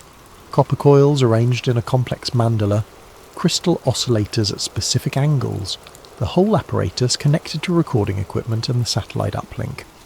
If this worked, data would stream to servers in 12 countries simultaneously. As sunset approached, my conventional instrument started showing anomalies. The magnetometer detected fluctuations in a rhythmic pattern, almost like a heartbeat.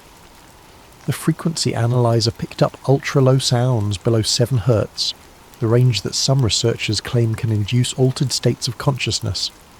Then the sun touched the horizon, and everything changed. The copper coils began resonating, producing a tone that I felt more than heard. The crystals started glowing with a faint blue luminescence, not reflected light, but actual emission.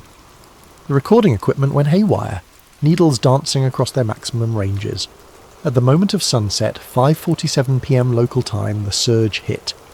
The ground beneath me vibrated like a struck bell. The standing stone lit up with phosphorescent patterns, spirals of light racing across its surface following the ancient carvings. The air itself seemed to thicken, taking on a golden quality that made everything appear to be underwater. My body felt weightless, not floating, but as if gravity had simply forgotten about me. I watched my hand rise without conscious thought, fingers spreading to touch the charged air. Electricity danced between my fingertips, not painful, but ecstatic, like every nerve was firing with pure information. The sensor array was screaming data into the satellite feed, electromagnetic readings off the scale, gravitational anomalies that shouldn't exist, temperature fluctuations that defied thermodynamics, all of it streaming live to servers worldwide, impossible to suppress or delete simultaneously. Through the golden haze I saw them, spheres of light moving through the forest.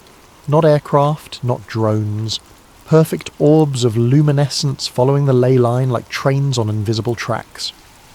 They moved silently, purposefully, some the size of basketballs, others as large as cars. One passed directly over me, and for a moment I felt connected to something vast, a network of energy that wrapped the planet like neural pathways. The revelation hit me all at once. The ley lines weren't just electromagnetic corridors, they were conscious. Not alive exactly, but aware. The Earth itself was a single vast organism, and these lines were its sensory network, its method of experiencing and responding to everything on its surface. The ancient builders hadn't just discovered the grid, they'd communicated with it. Their monuments were interface points, allowing human consciousness to merge temporarily with planetary awareness. That's why sacred sites induced religious experiences. That's why people felt transformed at these locations. And now, modern civilization was damaging this network. Every skyscraper driven deep into the earth, every mine boring through the corridors, every electromagnetic broadcast interfering with the natural frequencies, we were giving the planet the equivalent of nerve damage. The surge peaked at 6:13 p.m, lasting exactly 26 minutes. Then, as suddenly as it began, everything stopped. The lights vanished. The stone went dark. My equipment powered down simultaneously, despite having hours of battery remaining. In the sudden silence, I heard vehicles approaching. Many vehicles. I grabbed the memory cards from the recording equipment and ran. Behind me, floodlights blazed to life, turning the grove into harsh daylight. Voices shouted in multiple languages. A helicopter thundered overhead, its searchlights sweeping through the trees. But I'd prepared for this. My real van was hidden 2 kilometers away. The one by the grove was a decoy, purchased for this specific purpose. While they surrounded it, I was already driving down back roads toward a safe house I'd arranged weeks earlier. The data had uploaded successfully, 87 gigabytes of impossible readings that proved the Earth's energy grid was real, measurable, and more powerful than anyone imagined. Within hours, it would be mirrored on servers worldwide, impossible to suppress completely. But as I drove through the darkness, one thought haunted me. If the grid was conscious, if the Earth itself was aware, what did it think of what we were doing to it? And more terrifyingly, how long before it decided to stop tolerating us? The safe house was a converted barn in the Pyrenees, owned by a conspiracy theorist named Marcus, who'd contacted me through encrypted channels after my data went live. He believed the government was controlling weather through chemtrails, which was absurd, but he also had solar panels, satellite internet, and absolutely no trust in authority. Exactly what I needed. For 3 days, I watched my findings ripple across the internet. Alternative news sites ran with headlines like, "Proof Earth's secret energy grid exposed." Scientists on Twitter debated the data's authenticity. Skeptics called it an elaborate hoax, but enough people with credentials were taking it seriously that mainstream media couldn't ignore it entirely. Then Marcus knocked on my door at dawn on the 4th day. "You have a visitor, says you're expecting him." I wasn't expecting anyone. The man standing in Marcus's kitchen looked like a university professor from the 1970s. Corduroy jacket with elbow patches, wild grey hair, thick glasses repaired with tape. He was drinking tea from a chipped mug and studying my printed data with intense focus. "Mr. Morrison," he said without looking up, "my name is Professor Emanuel Richter. I'm the one who sent you the sensor blueprints." The anonymous contact. I studied him carefully. "How did you find me?" "The same way they'll find you eventually, the satellite uplink signature. But I know how to mask my movements.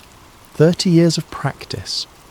He finally looked at me, his eyes sharp behind the thick lenses. "Your data is magnificent, but you're missing the larger picture." "Enlighten me!" He pulled out a battered laptop and opened a file filled with equations I couldn't begin to understand. "The ley lines aren't just electromagnetic. That's merely the aspect we can measure with current technology. They're multi-dimensional conduits, channels through space-time itself. That's impossible. So is your gravitational anomaly data, yet there it is." He pulled up a world map covered in glowing lines. Every ancient culture had different names for it. Chi in China, Prana in India, Pneuma in Greece. They were all describing the same phenomenon, a fundamental force that mainstream physics hasn't acknowledged. Why hasn't physics acknowledged it? Richter laughed bitterly. Because those who discover it either join the suppression or disappear.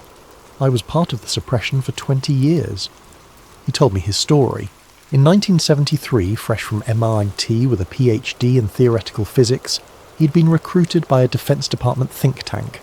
His job, investigate anomalous energy readings at ancient sites worldwide.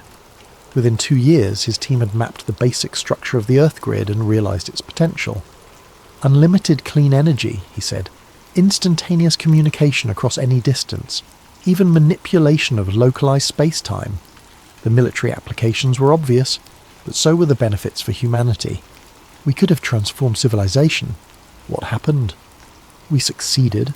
His face darkened. The first experimental tap into a ley line intersection was in Nevada, 1978. We pulled enough energy in 30 seconds to power Las Vegas for a year. Then the intersection point destabilized. He showed me a classified photo, a perfectly circular crater 300 meters across, the sand turned to glass. The official record lists it as an underground nuclear test, but no bomb did that. We'd ruptured something fundamental in the grid structure. The project was immediately classified beyond top secret. Research continued, but focused on weaponization rather than energy production. HARP, Richter explained, wasn't about weather modification or mind control. Those were cover stories. It was about learning to manipulate the grid without destabilizing it. "But they're failing," he continued. "Every year more intersection points become unstable. The Haiti earthquake, the Japanese tsunami, the increase in volcanic activity, they're all symptoms of grid breakdown. Caused by what? Everything. Mining operations cutting through ley lines, fracking disrupting deep conduits, cities spreading concrete over intersection points. But the worst damage comes from electromagnetic pollution, cellular towers, Wi-Fi, satellite transmissions. We're drowning out the Earth's natural frequency." He pulled up another image, a graph showing electromagnetic background radiation over time. It had increased 10,000-fold since 1900. "The ancients understood balance," Richter said. "Their monuments weren't just markers, they were regulators. Stone circles amplified and stabilized the energy. Pyramids acted as capacitors, storing excess power.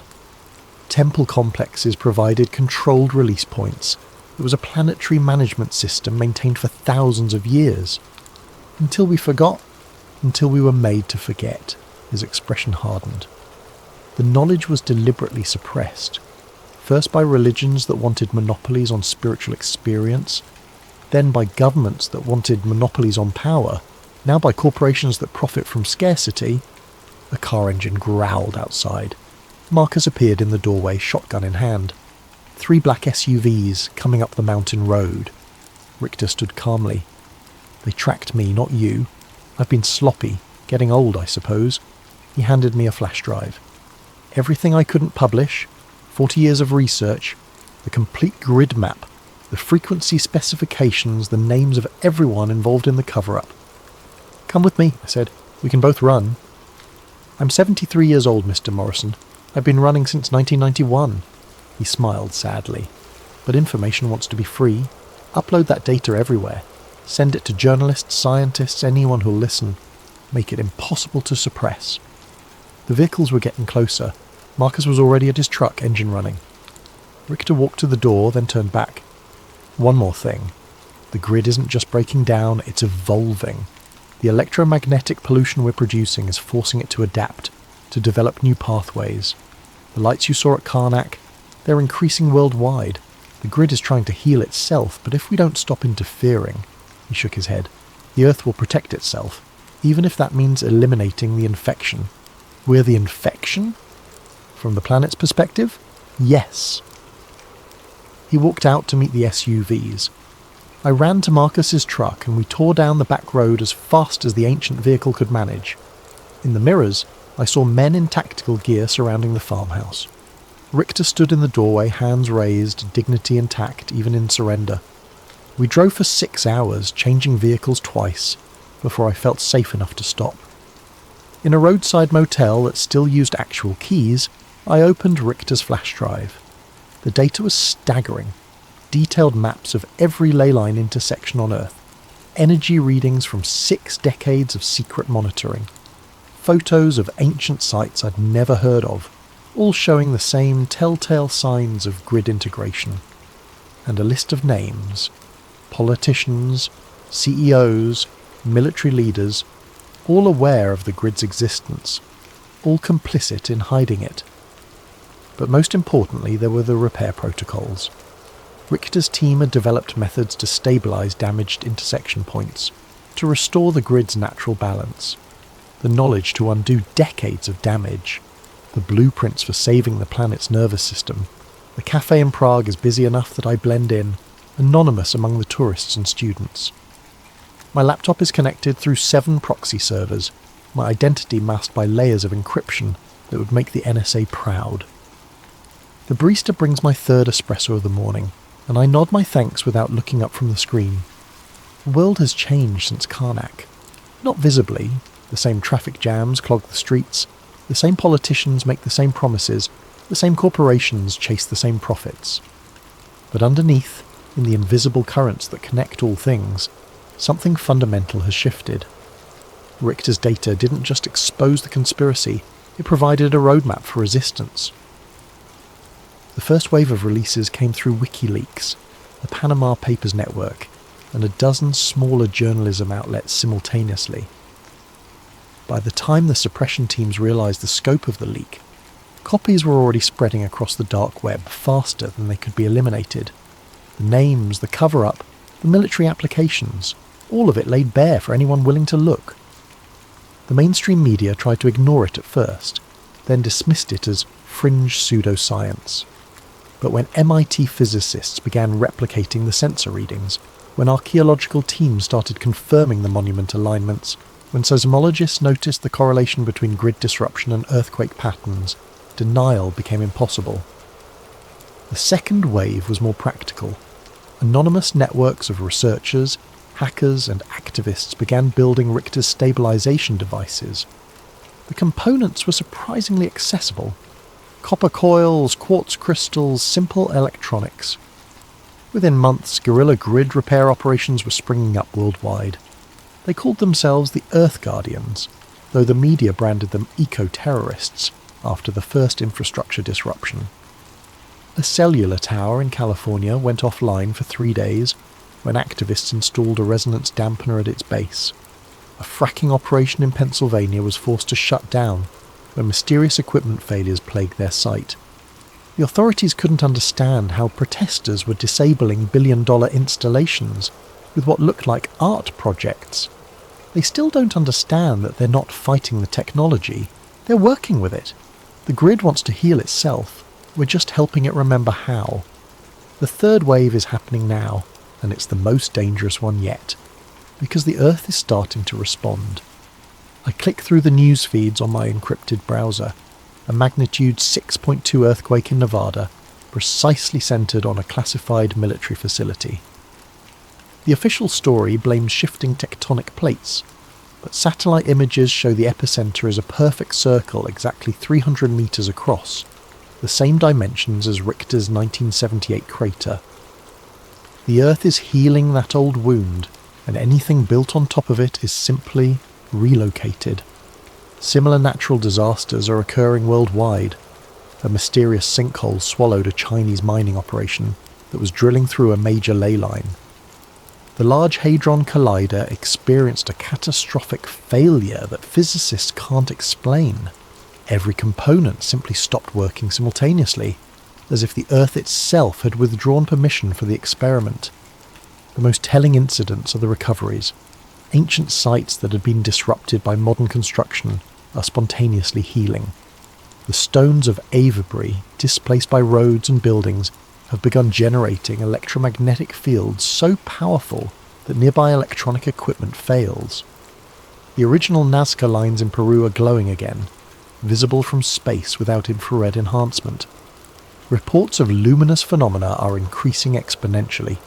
The same spheres of light I witnessed at Karnak are now appearing at intersection points across the globe. The scientific community calls them ball lightning or atmospheric plasma events, but those of us who know the truth understand what we're seeing. The Earth's immune system activating, my encrypted messenger pings, a new report from our monitoring station in Scotland. Roslyn Chapel energy spike recorded at 14:47 GMT. Visual confirmation of grid activation. Stone began resonating at 7.83 Hz for approximately 30 minutes. Local electronics disrupted in 2-kilometre radius. Phenomenon spreading along ley line toward Edinburgh. Estimate arrival in 6 hours. 7.83 Hz. The Schumann resonance, the Earth's natural frequency. The planet is remembering how to sing. I close the laptop and step outside. Prague sprawls before me, a modern city built atop ancient foundations, and I can feel the tension beneath its streets. 3 major ley lines converge under Wenceslas Square, their intersection buried under centuries of construction. The grid flows around the obstruction now, like water around a stone, but the pressure is building. Soon, the Earth will decide whether to accommodate our cities or reclaim its sacred geometry. And honestly, after seeing what we've done to the planet's nervous system, I'm not sure I'd blame it for choosing reclamation. My phone buzzes, a text from an unknown number. Café Louvre, corner table, 5 minutes. I almost ignore it. Anonymous contacts have led to both salvation and near capture over the past 6 months. But something about the message feels different, urgent without being threatening. The Café Louvre is just around the corner, a historic establishment that once hosted Einstein and Kafka. I find the corner table occupied by a woman in her 50s, professionally dressed but with the weathered hands of someone who works outdoors. Her eyes are the pale blue of winter sky. It takes me a moment to recognise her without the wool shawl. The old woman from Holubis, the one who warned me to stop digging. She looks younger somehow, more vibrant, as if the past months have restored something vital that had been missing. "Sit," she says in accented English. "We have much to discuss and little time."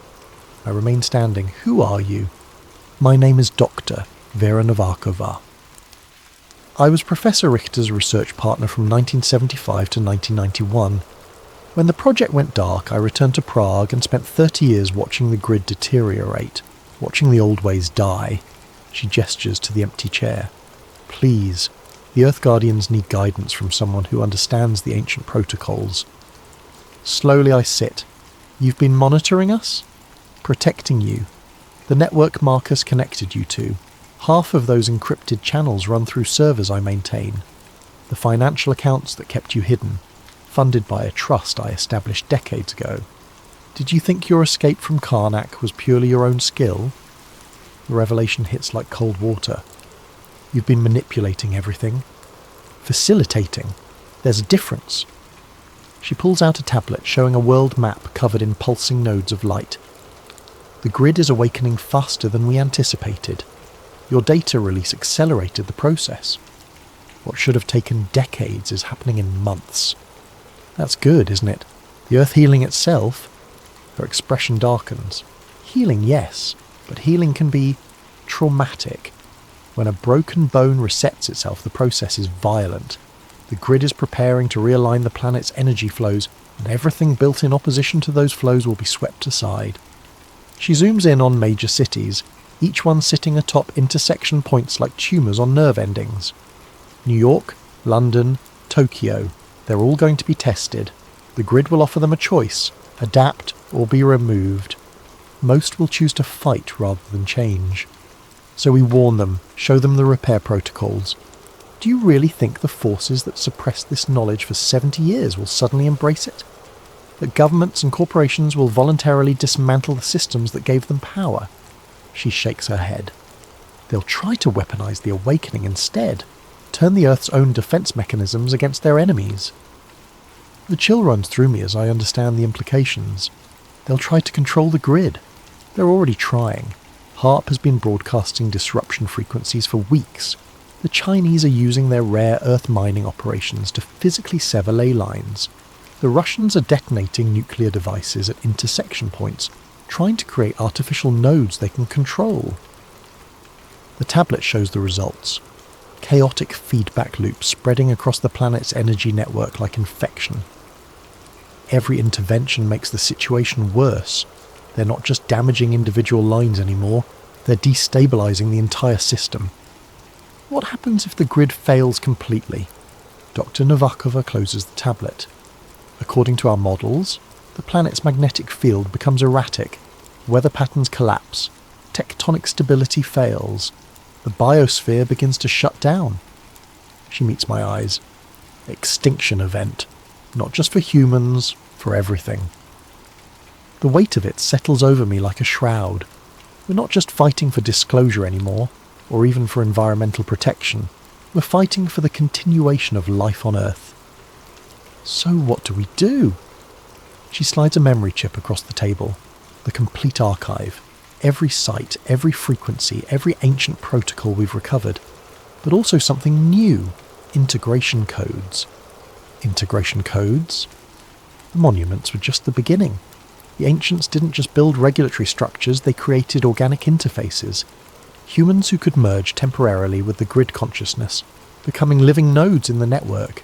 The genetic markers still exist in certain bloodlines. My hand freezes halfway to the memory chip. You're talking about human sacrifice.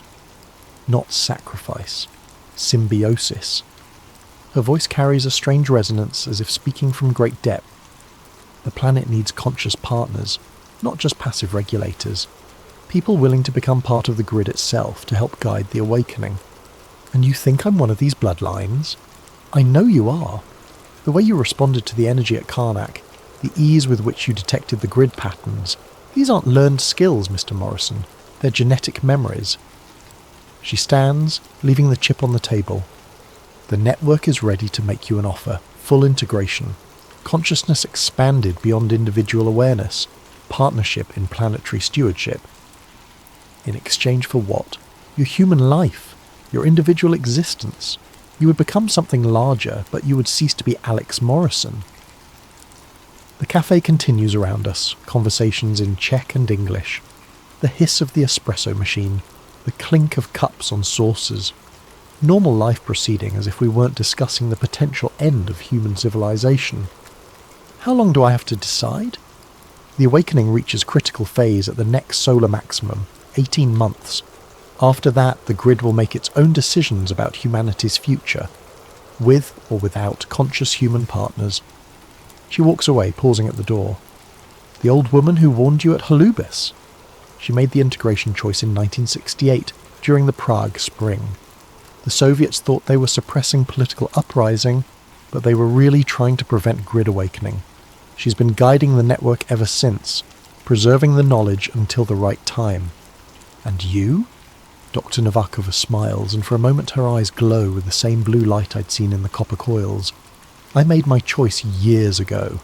Everything I've done since has been the grid working through me, including finding you. She steps into the Prague afternoon and vanishes into the crowd. I sit alone with a memory chip, feeling the weight of impossible decision. Save the planet by joining it. Preserve humanity by transcending it. Outside, storm clouds are gathering despite the morning's clear forecast. Through the cafe window I can see electrical discharges dancing between the cloud layers. Not lightning, but something more purposeful. The grid flexing its muscles, testing its strength. My laptop chimes with incoming messages from Earth Guardian cells worldwide. Similar phenomena are being reported from every continent. The awakening is accelerating. I slip the memory chip into my pocket and pay for my coffee. Whatever choice I make, it won't be here in this cafe, surrounded by the comfortable illusions of normal life. It will be at an intersection point, where the planet's consciousness runs closest to the surface, where human and Earth awareness can touch. The old town square of Prague is a 15-minute walk, built over one of the most powerful convergence points in Europe. As I step into the street, I can already feel it calling, a deep thrumming beneath the cobblestones, a magnetic pull that bypasses rational thought and speaks directly to something ancestral in my cells. Time to find out what I really am and what I might become. This message was uploaded simultaneously to 12,847 servers worldwide at 11:47 GMT on March 21st, the spring equinox. Source analysis indicates the transmission originated from Prague, Czech Republic, but routing through quantum encrypted channels makes precise location impossible. To anyone receiving this, my name was Alex Morrison, and this is my final report. I'm writing this from the Old Town Square in Prague, sitting on the steps of the astronomical clock. It's just past midnight, and the square is empty except for me and the growing sphere of blue light that hovers above the central flagstones. The light is beautiful. Not harsh like electric illumination, but soft and deep, like looking into the heart of a star. I can feel it calling to me. The memory chip Dr. Novakova gave me contained everything she promised, and more. The complete archive of human grid interactions spanning 5,000 years, bloodline genealogies tracing back to the monument builders, and the integration protocols, step-by-step instructions for conscious merger with planetary consciousness. I've spent the past 3 hours uploading everything to dead drops and secure servers across the globe. By the time anyone reads this, the information will be replicated beyond any possibility of suppression. The grid won't die with me, but more importantly, I've realised that choice was an illusion. The integration isn't something I can accept or refuse. It's already happening. Has been happening since that first moment in Holubix, when my equipment failed and I felt something vast and patient taking notice of me. Every breakthrough, every narrow escape, every perfectly timed contact, none of it was luck or skill. The grid has been slowly incorporating me into itself, preparing me for this moment. The Alex Morrison who started this journey no longer exists. What remains is something between human and other, a bridge between two forms of consciousness.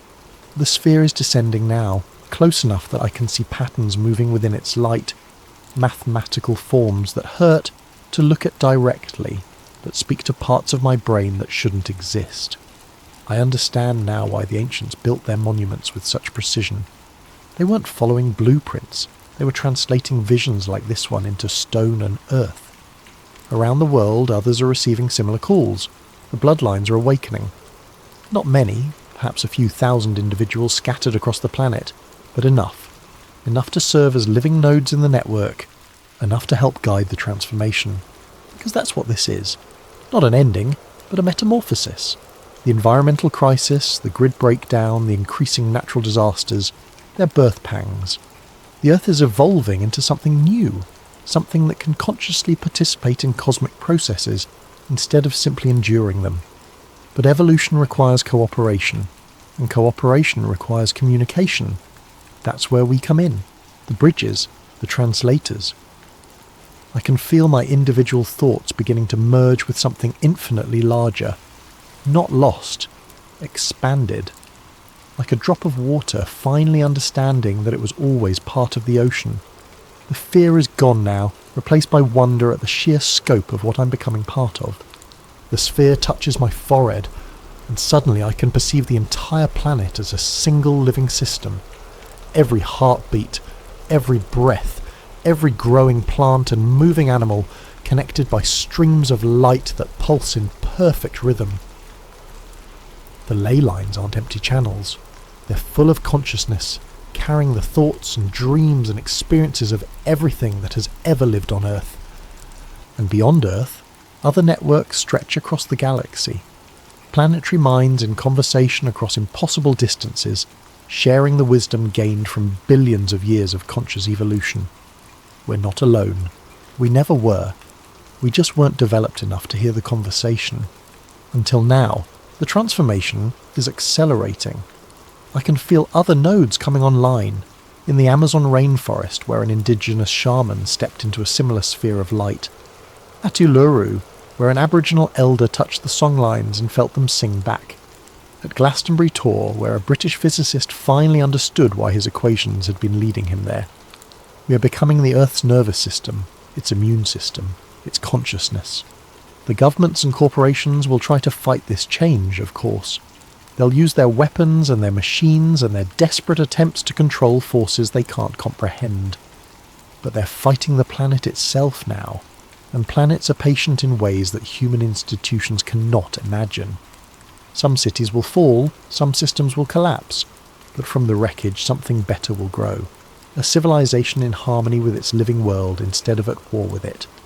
The survivors will learn to listen to the Earth's voice, to build with the grid instead of against it, to see themselves as part of a larger organism instead of its masters. It won't be easy, evolution never is, but it will be beautiful. The light is surrounding me completely now. I can barely remember being separate from it. Soon this human form will dissolve, and what was Alex Morrison will become part of something vast and interconnected and eternal. But first, one final message for anyone who finds this record. The grid is not our enemy. It never was. It's our mother, our teacher, our future. Those of you who can feel its call, don't resist. Step into the light. Become part of the solution. Those who can't or won't, please step aside. The Earth is healing itself, and it will not be stopped by fear or greed, or the desperate clinging to systems that no longer serve. The age of separation is ending. The age of integration has begun. Welcome to the awakening. They moved with efficient, brutal precision that spoke of years of practice and unlimited resources. Men in dark tactical gear emblazoned with HSI, Homeland Security Investigations, flooded her apartment like a coordinated invasion force.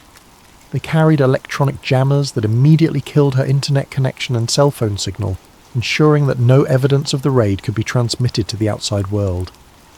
Mara didn't resist. She couldn't. The revelation of her own name in the exercise documents had shattered something fundamental in her understanding of reality. She sat frozen in her chair as they systematically dismantled her entire investigation, bagging computers, hard drives, printed documents, and the original VHS tape that had started everything. Mara Ellison, the team leader announced, his voice carrying the flat, bureaucratic authority of someone who had recited these words many times before. You are being detained under the Espionage Act and the provisions of the Patriot Act for the unauthorized access of classified material and conspiracy to aid terrorist entities in their ongoing operations against the United States. The charges were absurd, but Mara understood that absurdity was the point. In the post-9/11 legal framework, the government's definition of terrorism had expanded to include almost any activity that challenged official narratives. Her research, her questions, her very curiosity had been redefined as acts of treason. As they led her out in handcuffs, past the terrified faces of neighbours who would remember her as the woman who had turned out to be a spy, Mara caught a glimpse of someone watching from across the street. It was Kellerman, the man from the cafe, observing her arrest with the detached professionalism of someone monitoring a completed operation.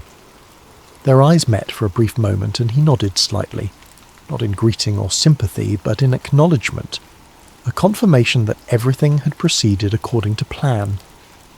The government's case against her was presented in a sealed FISA court, where neither the evidence nor the proceedings were accessible to public scrutiny. They had documentation of her accessing classified servers, recordings of her encrypted communications with foreign assets like at Radar Ghost, and her own research notes that they characterised as intelligence gathering for hostile entities.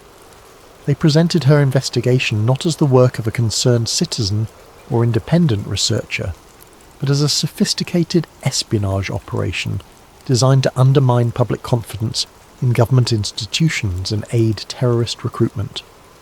Every question she had asked was reframed as an attack on national security.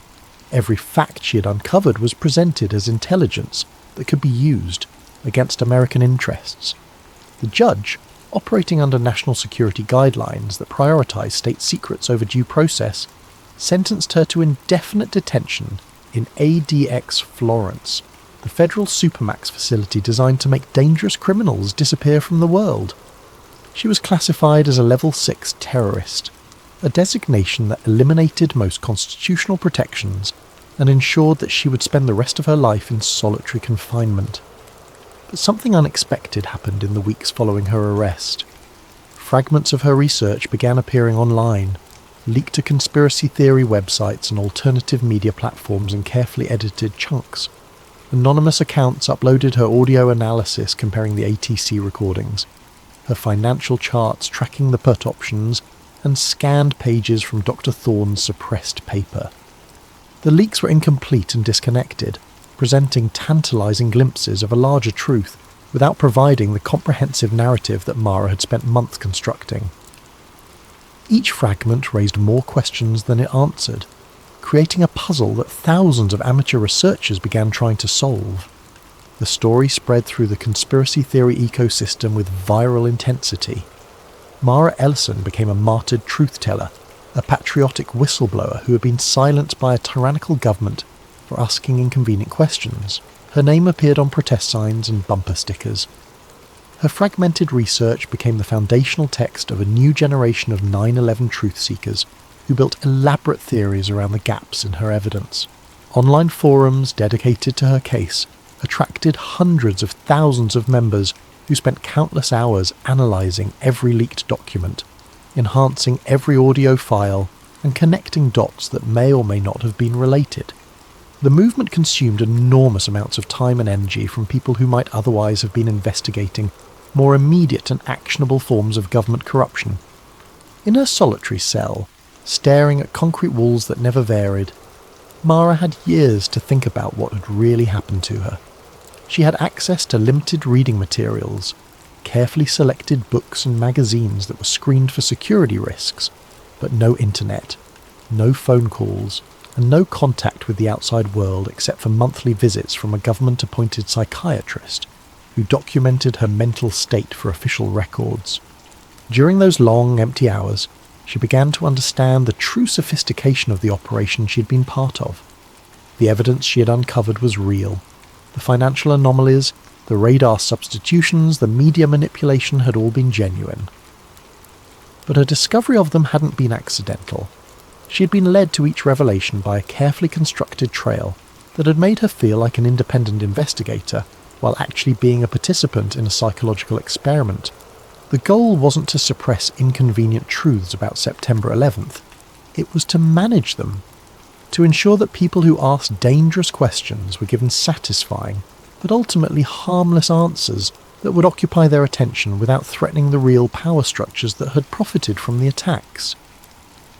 Her research had been allowed to develop just far enough to create compelling conspiracy theories, but not far enough to identify the specific individuals and institutions that were actually responsible. She had mapped the edges of the conspiracy while being carefully steered away from its centre. The 9/11 truth movement that had grown around her, leaked research was exactly what the system needed. A large, vocal, but ultimately marginalised group that absorbed dissent and channeled it into harmless activities like conference presentations, documentary films and internet discussions.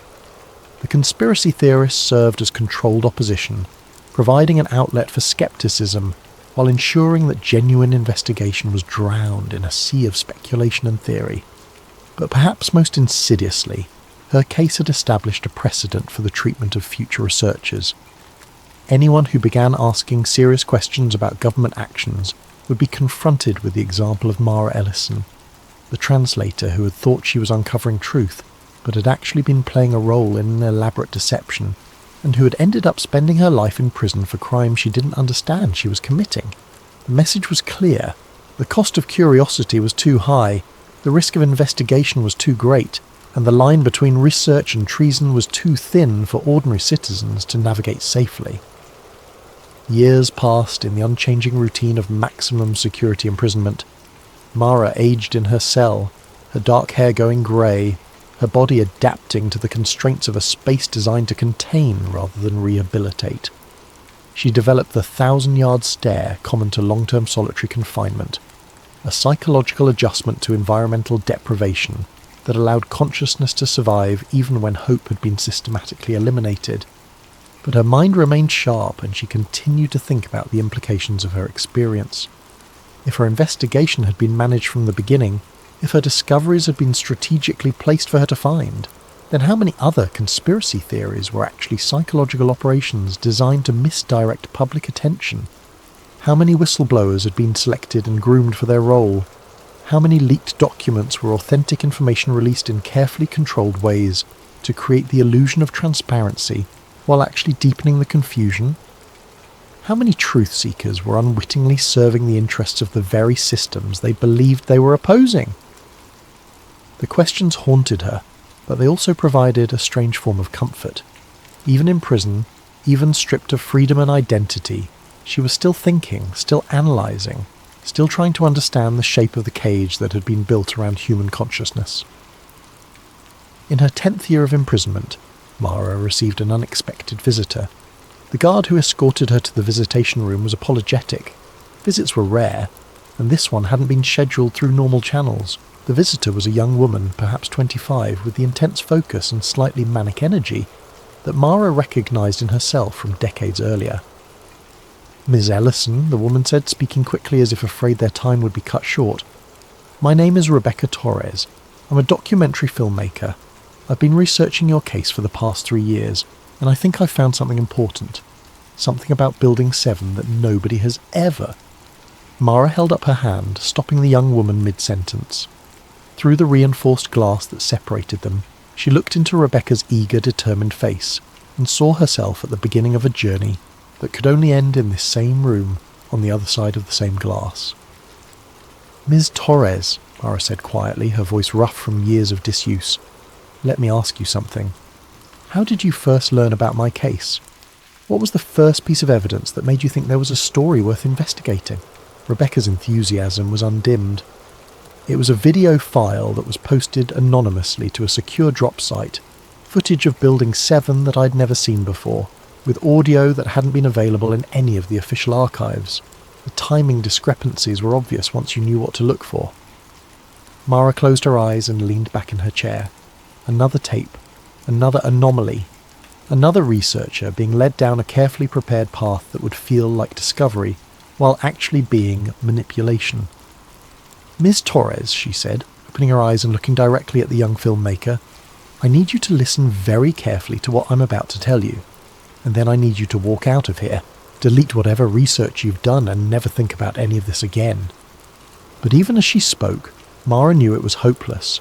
Rebecca Torres had the same look in her eyes that Mara had once seen in her own mirror, the absolute certainty that she was on the verge of uncovering a truth that would change everything. The same conviction that had led Mara to spend 20 years in a cage built from her own curiosity. The cycle would continue. New researchers would be recruited, new evidence would be strategically placed, new truth seekers would be transformed into unwitting participants in their own imprisonment. The conspiracy wasn't just about what had happened on September 11th. It was about what happened to anyone who tried to look too closely at power who asked too many questions, who believed that truth was something that could be found rather than something that was manufactured. As the guard led her back to her cell, Mara realised that she had finally understood the true scope of the operation she had been part of. It wasn't a conspiracy to hide a single crime. It was a system for managing reality itself, for ensuring that the truth would always be whatever those in power needed it to be. The smoke behind the towers wasn't just the debris of a single day's deception. It was the fog of war in a conflict that most people didn't even know was being fought. A war against the very possibility of independent thought, waged with weapons of information and cages built from curiosity itself. And in that war, every truth-seeker was both a casualty and a weapon, both a victim and an unwitting soldier in an army that was fighting against its own cause. The tape that shouldn't exist had led her exactly where it was supposed to lead her, into a truth that was indistinguishable from a lie, a cage that was built from the very evidence that had seemed to promise freedom. In the end, Mara Ellison had found exactly what she was looking for, and that perhaps was the most terrifying revelation of all. The smoke behind the towers, an extended investigation. What if the single most defining event of the 21st century wasn't what we were told? We've all seen the footage, heard the official story, and lived with the consequences. But what happens when a single piece of evidence lost in the system for over 2 decades falls into the hands of the one person with the skills and obsession to see the cracks in the narrative? This is not a story about easy answers. It's a story about the questions that can unravel a reality. Before we begin, make sure you're subscribed to Sleep Theories and hit the notification bell. We dive deep into the world's greatest mysteries, and what you're about to read will have you questioning everything. In the comments below, let us know. After learning about the inconsistencies, what's the one piece of the 9/11 puzzle that never sat right with you? Now settle in. This is the smoke behind the towers. The dust in Mara Ellison's apartment was a library of dead projects. It settled on the spines of German legal dictionaries, coated the cooling fins of her overworked computer, and formed a fine grey film on the stacked plastic boxes of government transcripts that were her livelihood. The apartment itself was a testament to organised chaos. Cables snaking between translation equipment, multiple keyboards in different alphabets, and towers of reference materials that threatened to topple with each vibration from the subway below. Mara was a freelance translator, a ghost in the machine of bureaucracy, hired for her fluency in 5 languages and her singular, obsessive attention to detail. She didn't just translate words, she translated context, subtext, and the terrifying silence between official lines. Her clients range from immigration lawyers needing farcy depositions, translated to federal agencies requiring real-time interpretation of intercepted communications. It was solitary work that suited her temperament. She'd always been more comfortable with the precision of language than the chaos of human interaction. The package from the Department of Defense's Archival Division was standard. A reinforced cardboard box, a chain of custody form clipped to the top, and inside 12 VHS tapes labelled with alphanumeric codes denoting a declassified batch of field communications from the early 2000s. The accompanying documentation was sparse. A single-page memo requesting translation of any foreign language chatter captured in the background. The pay was modest but steady, and Mara had developed a reputation for catching linguistic details that others missed. Her workspace was a shrine to analogue precision. The professional-grade VCR, a Sony model worth more than most people's cars, sat connected to a digital audio interface that allowed her to isolate frequency ranges and enhance muffled conversations. Multiple monitors displayed waveform analysis software alongside translation databases. She worked methodically, her headphones sealing her in a world of static, fragmented Farsi, Arabic phrases, and the ambient hum of old magnetic tape. The first 11 tapes were unremarkable. Routine military communications, helicopter pilots discussing weather conditions, occasional snippets of foreign languages that were either too corrupted to translate or turned out to be harmless civilian chatter picked up by sensitive equipment. She documented everything with academic precision, noting timestamps, speaker identifications, and confidence levels for her translations. Tape 7 was different from the moment she picked it up. Its label, DOD-AFC-0 91101-BROLL-4, was slightly smudged, the ink appearing fresher than the others despite the identical date stamps. The B-roll designation caught her attention, typically used for supplementary footage, background material that never made it to air. September 11th, 2001 was faded but legible in the corner, written in what looked like different handwriting than the official labels. She slotted it into the VCR with the reverence of an archaeologist handling a fragile artifact, and pressed play. The screen fizzed to life with the chaotic, familiar horror of that morning. But this wasn't the sanitized, repeatedly broadcast footage that had been burned into collective memory. This was raw, unprocessed, shot from what appeared to be a news helicopter hovering at an angle she'd never seen before. The North Tower bled a furious black plume into a perfect blue sky, but the colours were wrong. They were too vivid, too saturated, as if the horror had been amplified by the unfiltered lens. Her trained eye, honed by years of spotting inconsistencies in testimony and documentation, caught it immediately. In the lower third of the frame, a time code burned into the tape read 08:42:17 Eastern Standard Time. She knew the official timeline by heart. American Airlines. Flight 11 had struck the North Tower at 8:46 a.m., a 4-minute discrepancy. A chill, small and precise, traced a path down her spine.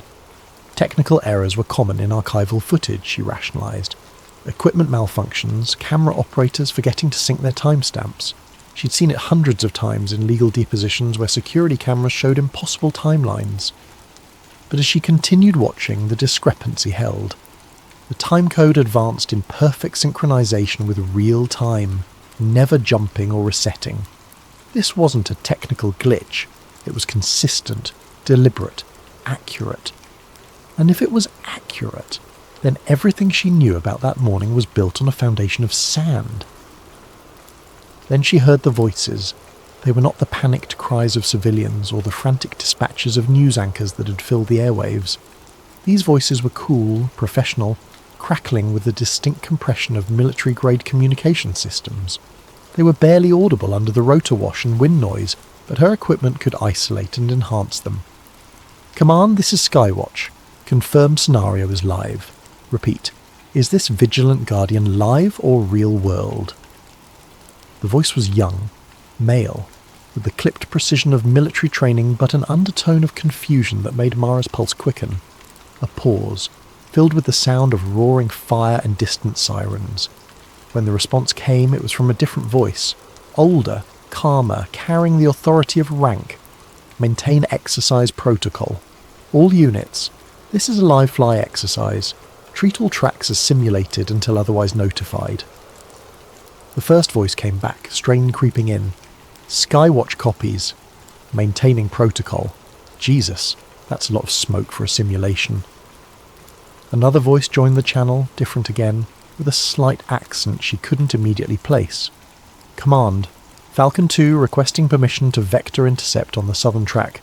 We show multiple bogies, but exercise parameters did not account for this density. Negative Falcon 2, maintain exercise posture. All tracks are part of the scenario until command confirms otherwise." Mara's breath caught in her throat. Vigilant Guardian. The name meant nothing to her, but the context was unmistakable.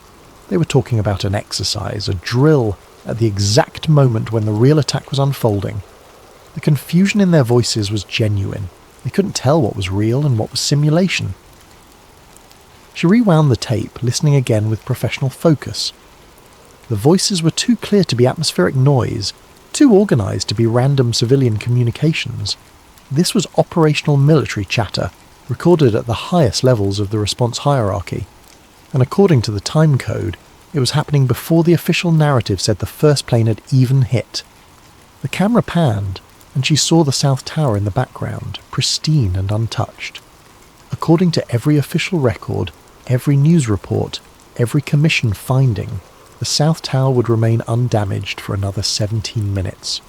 But these military voices were already talking about multiple targets, exercise protocols, and maintaining simulation status.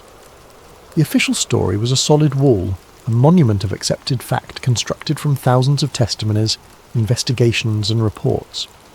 But this tape was a hairline fracture in the granite.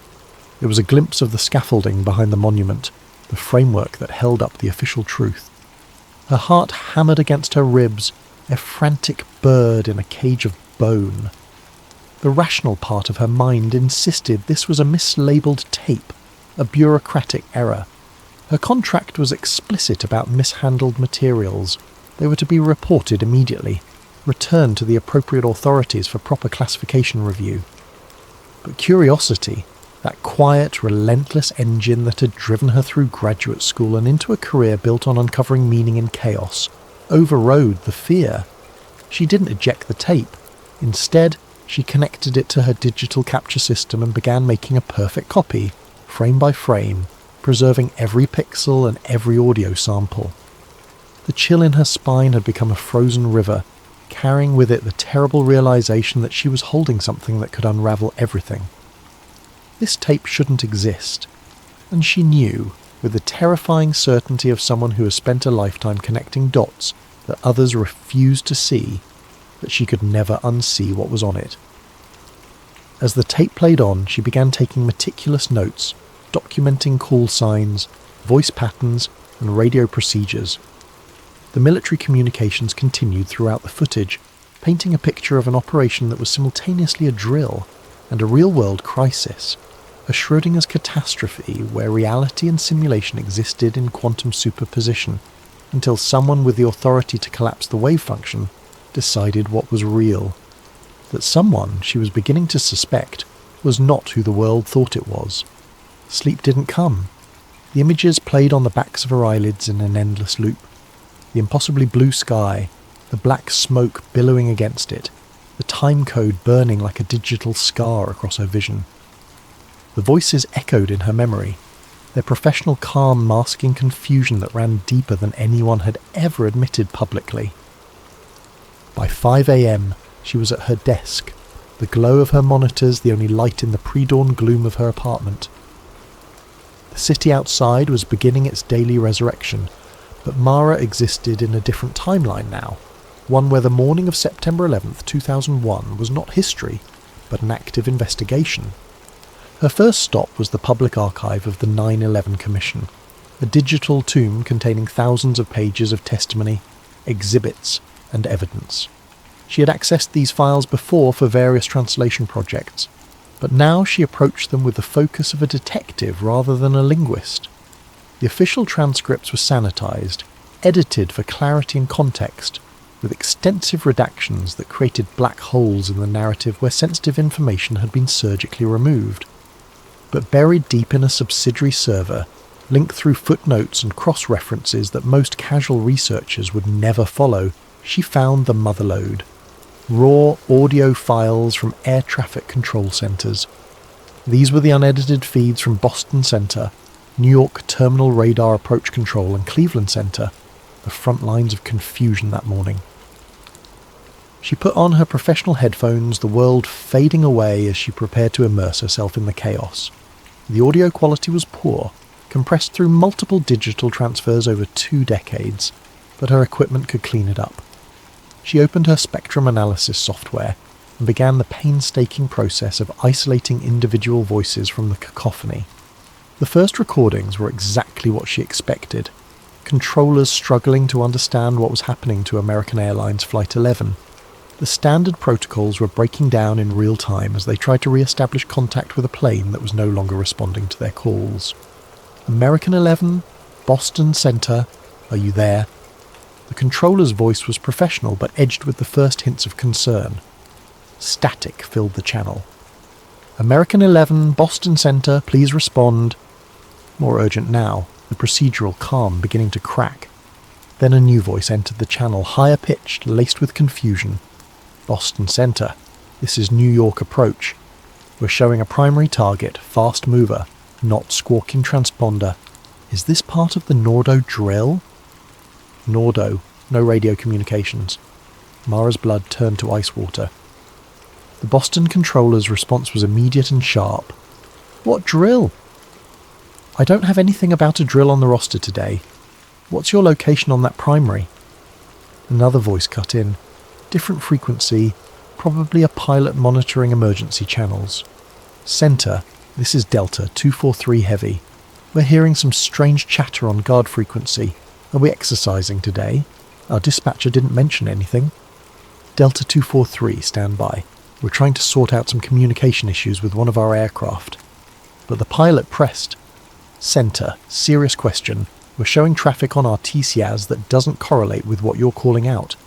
Our system is painting targets where you're not showing anything. Is this part of some kind of exercise?" The timestamp on this exchange was 8:43 a.m., 3 minutes before the official time of impact. The confusion wasn't happening after the attack. It was the environment in which the attack was unfolding. The system was already compromised, already uncertain about what was real and what was simulation. Mara spent the next 16 hours obsessively comparing this raw audio to the sanitized news footage from that morning, using professional editing software to align timelines with the precision of a Swiss watchmaker.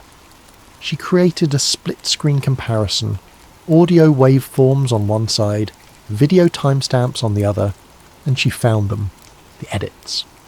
In the raw ATC tape, a controller could be heard screaming, "He's descending fast, passing 9,000 rate of descent. Jesus Christ, what the hell is he?" The audio cut out completely for exactly 0.2 of a second. A perfect digital slice that could only have been made in post-production. When it resumed, a different controller was speaking in measured professional tones. "We have an aircraft emergency, requesting immediate vectors for emergency descent." The panic had been surgically removed, replaced with standard phraseology that suggested control rather than chaos. She found 17 such edits in the first hour of ATC audio alone. Each one removed confusion, uncertainty, or references to exercises and drills. The real-time breakdown of the air traffic control system had been edited into a narrative of professionals responding to an unprecedented but comprehensible crisis. But the video footage revealed even more sophisticated manipulation. She had obtained raw news helicopter footage from multiple sources, some from official archives, others from amateur collectors who had recorded the live broadcasts. Frame-stepping through a raw feed uploaded by a news photographer years later, she discovered something that made her hands shake. The famous shot of the second impact, broadcast live to millions, showed the plane entering the frame and striking the South Tower in one continuous motion. But in the unedited raw footage, there was a discontinuity. 3 frames before the impact, the camera jerked violently downward, as if the operator had been startled or knocked off balance, showing the streets below for exactly 1/8 of a second before cutting back to the tower, just in time to capture the fireball. It was a blink and you miss it edit, but once she saw it, she couldn't unsee it. The live broadcast had been edited in real time, with a buffer delay that allowed editors to remove the moment of human shock and replace it with a perfect, unobstructed view of the impact. The audience of one in her dusty apartment was now facing a terrifying possibility. The news wasn't just reporting the event, it was curating it in real time, managing the narrative as it unfolded, ensuring that the world saw exactly what someone wanted them to see. The difference between what happened and what was broadcast might be measured in fractions of seconds, but those fractions contained entire universes of meaning. She pulled up the official timeline, cross-referencing it with her growing database of anomalies. The pattern was clear. Every moment of confusion, every instance where the official response system revealed its underlying chaos, had been carefully edited out of the historical record. What remained was a streamlined narrative of surprise, response, and tragedy, clean enough to build policy on, coherent enough to justify the reshaping of an entire civilization. But the real story was in the gaps, in the deleted seconds where the facade slipped and revealed the machinery underneath. The tape she had found wasn't just evidence of poor timekeeping or sloppy journalism. It was proof that someone had been editing history in real time, sculpting reality as it unfolded, ensuring that the official story would be the only story that survived. The question that now consumed her was simple and terrible. If they were editing the news as it happened, what else were they controlling? The digital rabbit hole led her inevitably to the physical world. Knowledge had a weight, she realised, and after 3 days of staring at screens, she needed to feel the heft of actual books, the texture of paper that had existed before the internet had made all information suspect. The New York Public Library's Science, Industry and Business Library was a temple to pre-digital knowledge, its research floors filled with bound periodicals and technical journals that predated the homogenization of online information. She took the subway through the early morning darkness, hyper-aware of every face, every reflection in the train windows, the paranoia now a constant background hum in her consciousness. She requested archived journals from the American Society of Civil Engineers, Structural Engineering International, and the Journal of Constructional Steel Research, focusing on publications from late 2001 through 2003. The librarian, a thin man with wire-rimmed glasses who seemed to exist in permanent twilight, led her to a research carrel buried deep in the stacks. The official reports were unequivocal and had been cited thousands of times. The intense jet fuel fires had softened the steel structural members, causing thermal expansion that pushed the floor joists off their supports. The floors pancaked down onto each other in a progressive collapse that accelerated due to the increasing mass and momentum. It was tragic but straightforward physics. Fire weakens steel, gravity does the rest. But in the months immediately following the attacks, before the official narrative had crystallized and academic careers had been threatened, a different conversation was happening in the margins of professional literature. She found letters to the editor, brief technical notes, and transcripts from early conferences where structural engineers voiced quiet, professional skepticism. One article, published in a now-defunct journal called Structural Integrity Review, bore the innocuous title Anomalies in the WTC Collapse Dynamics, a Preliminary Analysis. The author was Dr. Aris Thorne, a professor of structural engineering at Northwestern University with 40 years of experience in high-rise design and failure analysis. Dr. Thorne's analysis was methodical and damning. Using basic principles of physics and publicly available measurements, he demonstrated that the towers had fallen through the path of greatest resistance, the undamaged lower floors and the intact core columns at virtually freefall speed.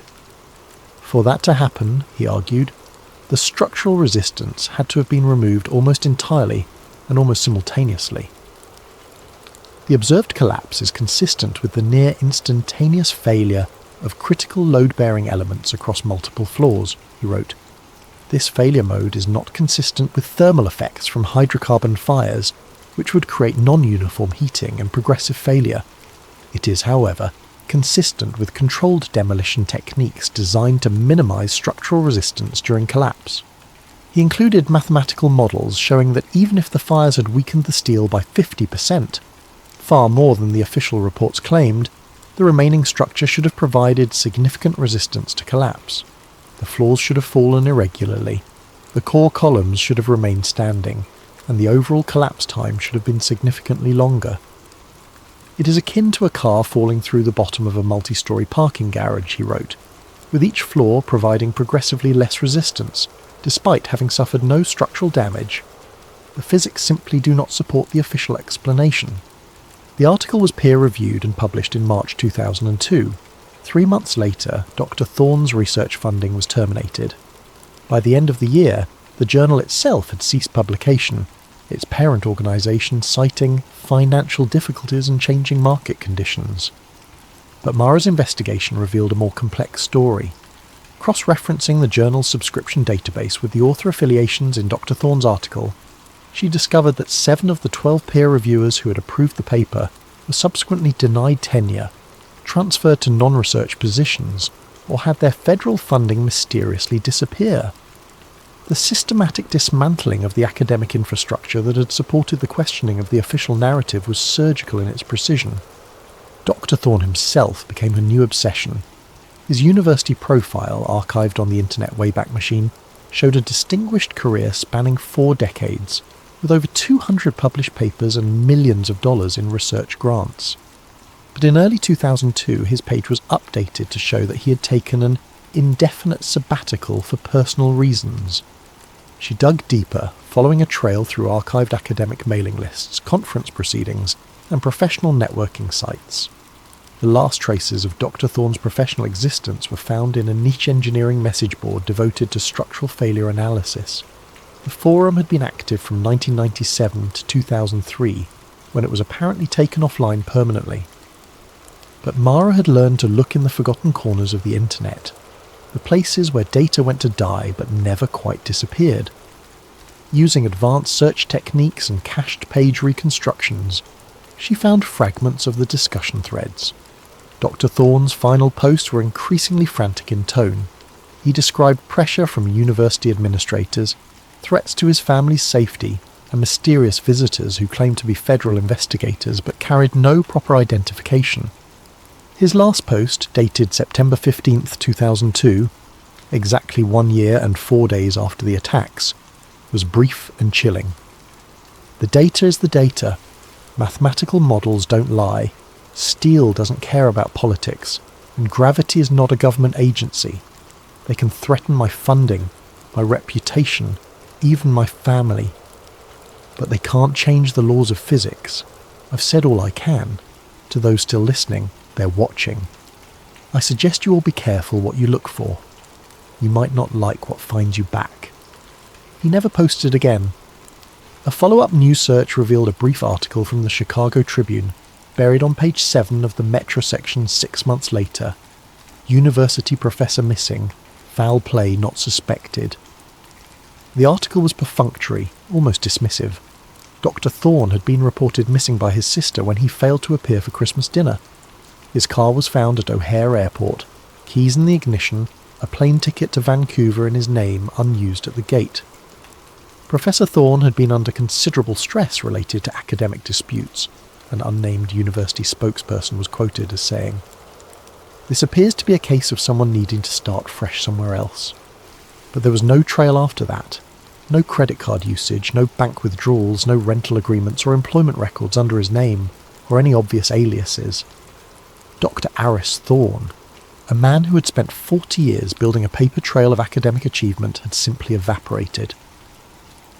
Mara closed her eyes in the sterile library lighting, the weight of the revelation settling on her shoulders like a lead blanket. The systematic silencing hadn't been limited to Dr. Thorne. As she continued her research, she found a pattern of structural engineers, metallurgists, and physics professors who had raised questions about the official collapse narrative in those crucial first months after the attacks. All of them had faced professional consequences. All of them had been marginalised, defunded, or discredited. And all of them had eventually stopped asking questions about September 11th. The few who continued their research had moved to other countries, found positions in private industry, or simply disappeared from the academic record entirely. What remained was a consensus not of discovery but of survival, a scientific community that had learned, through selective pressure and systematic intimidation, that certain questions would not be tolerated. The official story wasn't just the accepted version of events, it was the only version that was professionally survivable. As she gathered her notes and prepared to leave the library, Mara felt exposed under the flickering fluorescent lights. The paranoia was no longer abstract. It was a physical sensation, a cold certainty that she was being observed, catalogued, evaluated for the threat she might represent. The knowledge she was accumulating had a price, she realised, and others had already paid it. The question now was whether she would be added to the list of people who had learned too much for their own good. The feeling of being watched had evolved from paranoia into operational security. Mara began varying her routines, taking different routes home, using cash for purchases, and conducting her most sensitive research from internet cafes and public libraries, rather than her home computer. She had read enough about surveillance to know that once you were on someone's radar, digital footprints became roadmaps to your location and intentions.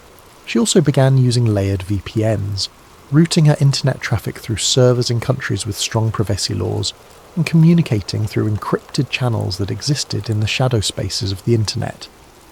Her investigation moved from mainstream archives to the digital underworld where disgruntled employees, amateur researchers, and information brokers traded in data that governments preferred to keep buried. It was in one such forum, a dark website dedicated to air disaster investigations and aviation anomalies, that she encountered the handle at Radar Ghost. His initial posts in the 9/11 section were bitter rants about cover-ups and government lies, the kind of conspiracy theorising that most serious researchers ignored. But buried in his rambling messages were technical details that could only have come from someone with intimate knowledge of air traffic control systems. After weeks of careful cultivation, building trust through shared technical knowledge and encrypted private messages, that Radar Ghost agreed to share something that had haunted him for over 20 years. "This will cost me everything if it's traced back to me," he wrote, in a message encrypted with military-grade protocols. "I was working approach control at a facility that doesn't exist in any official record. We had primary radar coverage of the entire East Coast corridor.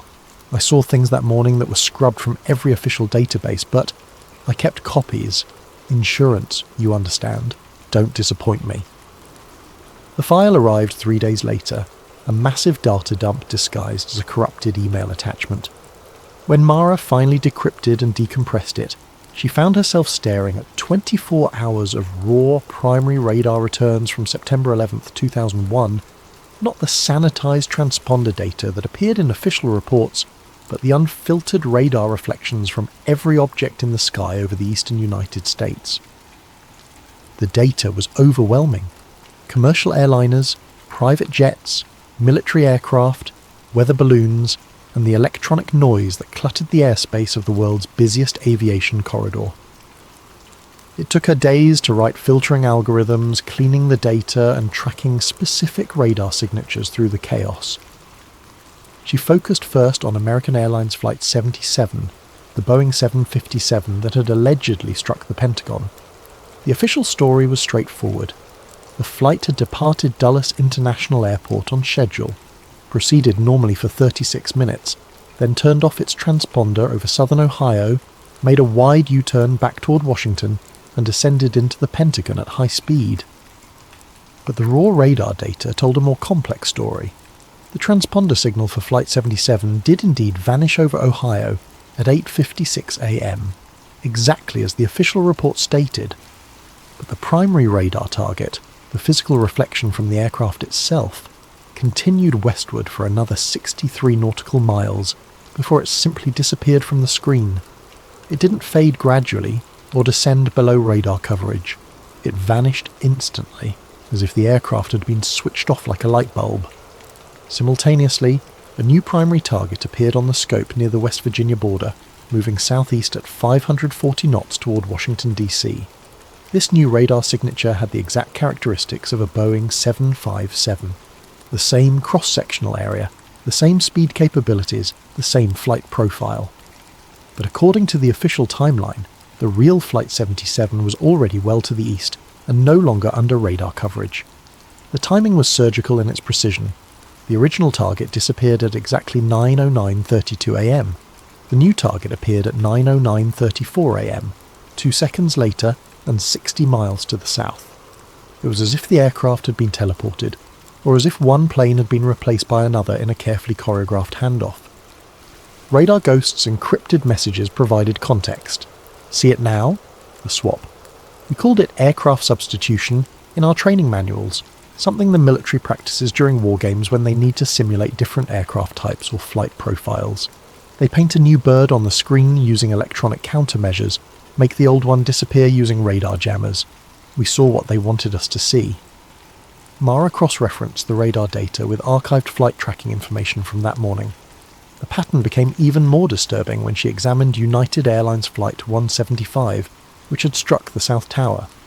Like Flight 77, its transponder signal disappeared over New Jersey, but the primary radar returns showed the aircraft continuing north for another 40 miles, before vanishing and being replaced by a different target that descended into Manhattan. The implications were staggering. The radar evidence suggested that the aircraft everyone watched strike the World Trade Center and Pentagon were not the original commercial flights. They were substitutes, introduced into the airspace during the confusion of the morning's military exercises. But substitutes for what? If the original flights hadn't crashed into the buildings, what had happened to them? And what exactly had struck the towers? Her correspondence with Radar Ghost became increasingly cryptic as he realised the magnitude of what he had revealed. His final message was short and urgent. "They know I've been talking. Moving the family tonight. The data you have is real, but is only part of the picture. Look for the fighter jets that weren't supposed to be there. Look for the electronic warfare signatures. And whatever you do, don't trust anyone who claims to be trying to help you. The people who did this have been cleaning up loose ends for 20 years. The account at Radar Ghost went dark after that message. When Mara tried to reach him through back-channel communications, she found that all his digital identities had been systematically erased. Email accounts closed, forum profiles deleted, encrypted messaging services showing no record of his user credentials. It was as if he had never existed. But the radar data remained, a digital fossil of a truth that someone had gone to extraordinary lengths to conceal. The morning of September 11th hadn't just been a terrorist attack, it had been the largest military deception operation in modern history, a shell game played with passenger aircraft while the world watched in horror. The question that now consumed Mara's every waking moment was simple and terrifying. If the planes that struck the buildings weren't the original flights, and if the original flights had been made to disappear somewhere over the American heartland, then who was responsible for the greatest aviation magic trick ever performed? And more importantly, what had happened to the 244 people who had been aboard those vanished aircraft? The scope of the deception was threatening to overwhelm her analytical capabilities. Aircraft substitution, media manipulation, academic intimidation. The threads were weaving together into a pattern so vast and complex that her rational mind struggled to process it.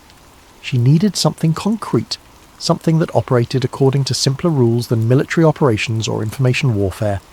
She needed to follow the money. Financial markets were brutal in their honesty. Numbers didn't lie, couldn't be intimidated into silence, and left paper trails that were nearly impossible to completely erase. If someone had advanced knowledge of the attacks, they would have found ways to profit from that knowledge, and those profits would be traceable. Mara spent her remaining savings on access to premium financial databases and trading analysis software. She focused on the 3 trading days immediately preceding September 11th, 2001, looking for anomalies that screamed inside knowledge. The first anomaly was so blatant it seemed impossible that it hadn't been front-page news for months. Put options, essentially bets that a stock's price would fall, had spiked to unprecedented levels for American Airlines and United Airlines stock. The volume was not just unusual, it was statistically impossible without advanced knowledge. American Airlines put options had increased by 1,300%, above normal volume on September the 6th and 7th. United Airlines puts had spiked by 1,100% over the same period. Someone had wagered hundreds of millions of dollars that these 2 specific airlines, and only these 2 airlines, were about to experience catastrophic losses. But the betting wasn't limited to the airlines. Insurance companies had been targeted with similar precision. Marsh & McLennan, the insurance brokerage that occupied floors 93 to 100 of the North Tower, had been hit with massive put option purchases. So had Swiss Re and Munich Re, 2 reinsurance giants that would face billions in claims from the attacks. Even more specifically, put options had been purchased against Morgan Stanley, Merrill Lynch, and other financial firms that had major offices in the World Trade Center complex. The pattern was surgical. Only companies that would be directly impacted by the destruction of the towers were targeted for bearish betting. The profits from these trades, had they been collected, would have totaled over $2.5 billion. It was the most successful short-selling operation in financial history, predicated on advanced knowledge of one of the most devastating attacks in human history. Mara traced the trading orders through a labyrinth of financial intermediaries. The initial purchases had been placed through a network of small brokerages in Germany, Switzerland and Japan, locations chosen for their bank secrecy laws and regulatory opacity. But using advanced financial forensic software, she was able to peel back the layers of financial obfuscation. The ultimate source of funding led to a Russian bank called Seveny Trust, which intelligence analysts had identified as a clearinghouse for money laundering operations tied to former Soviet intelligence services. But even that wasn't the end of the trail. The most chilling discovery came when she traced what had happened to the profits. The put options had not been exercised. In the days following September 11th, when these trades would have generated enormous profits, they had been quietly abandoned. The traders had walked away from $2.5 billion rather than claim winnings that would have created an obvious money trail leading back to the conspiracy. But Mara's analysis revealed that equivalent amounts of money had simultaneously appeared in accounts tied to defence contractors and private military companies. Blackwater, Halliburton, Raytheon, Lockheed Martin, corporations that would become the primary beneficiaries of the post-9/11 military-industrial complex, had received massive, mysterious capital injections in the weeks following the attacks. The money hadn't been collected as trading profits, which would have triggered regulatory investigations. Instead, it had been recycled through a complex network of shell corporations and offshore accounts, ultimately funding the very companies that would profit most from the subsequent war on terror. She cross-referenced this financial data with stock performance in the months following the attacks. Defence contractor stocks had exploded in value. Blackwater had grown from a small military training company to $1 billion private army. Halliburton had received no-bid contracts worth hundreds of billions of dollars. The weapons manufacturers had seen their stock prices triple as America embarked on 2 decades of perpetual warfare. The pattern was inescapable. The same financial networks that had bet against the airlines and insurance companies had positioned themselves to profit enormously from the military response to the attacks. It was a perfect financial strategy. Short the targets, invest in the solution, then create the crisis that makes both positions profitable. But the most damning evidence came from an analysis of the timing. The put options hadn't just been purchased in the days before the attacks. They had been strategically timed to expire on September 21st, 2001, exactly 10 days after the attacks. This wasn't random speculation or lucky guessing. It was a precisely calibrated financial operation designed to maximize profits from advanced knowledge of a specific date. Mara sat back in her chair, the weight of the discovery crushing down on her. She had always imagined that if 9/11 was an inside job, it would be motivated by grand geopolitical strategy, ideological fanaticism, or the pursuit of imperial power. The reality was both more mundane and more horrifying. It was about money. The attacks weren't just a catalyst for reshaping global politics. They were the centerpiece of the most profitable investment strategy in human history. The towers had fallen, 3,000 people had died, and 2 decades of war had followed, all to execute a financial plan that had generated trillions of dollars for a small group of investors who had known exactly what was going to happen and when. She began mapping the ownership structures of the shell companies that had received the laundered profits. The network was vast and sophisticated, but patterns emerged. Many of the ultimate beneficiaries were names she recognized from business headlines. Defense industry executives, private equity firms specializing in military contractors, and investment funds that had emerged from nowhere in the early 2000s to become major players in the military-industrial complex. But one name kept appearing in her analysis, buried deep in the ownership structures and corporate boards: Meridian Group, a private investment firm that seemed to exist at the nexus of defense contracting, intelligence services, and international finance. Every financial thread she followed eventually led back to companies with Meridian connections.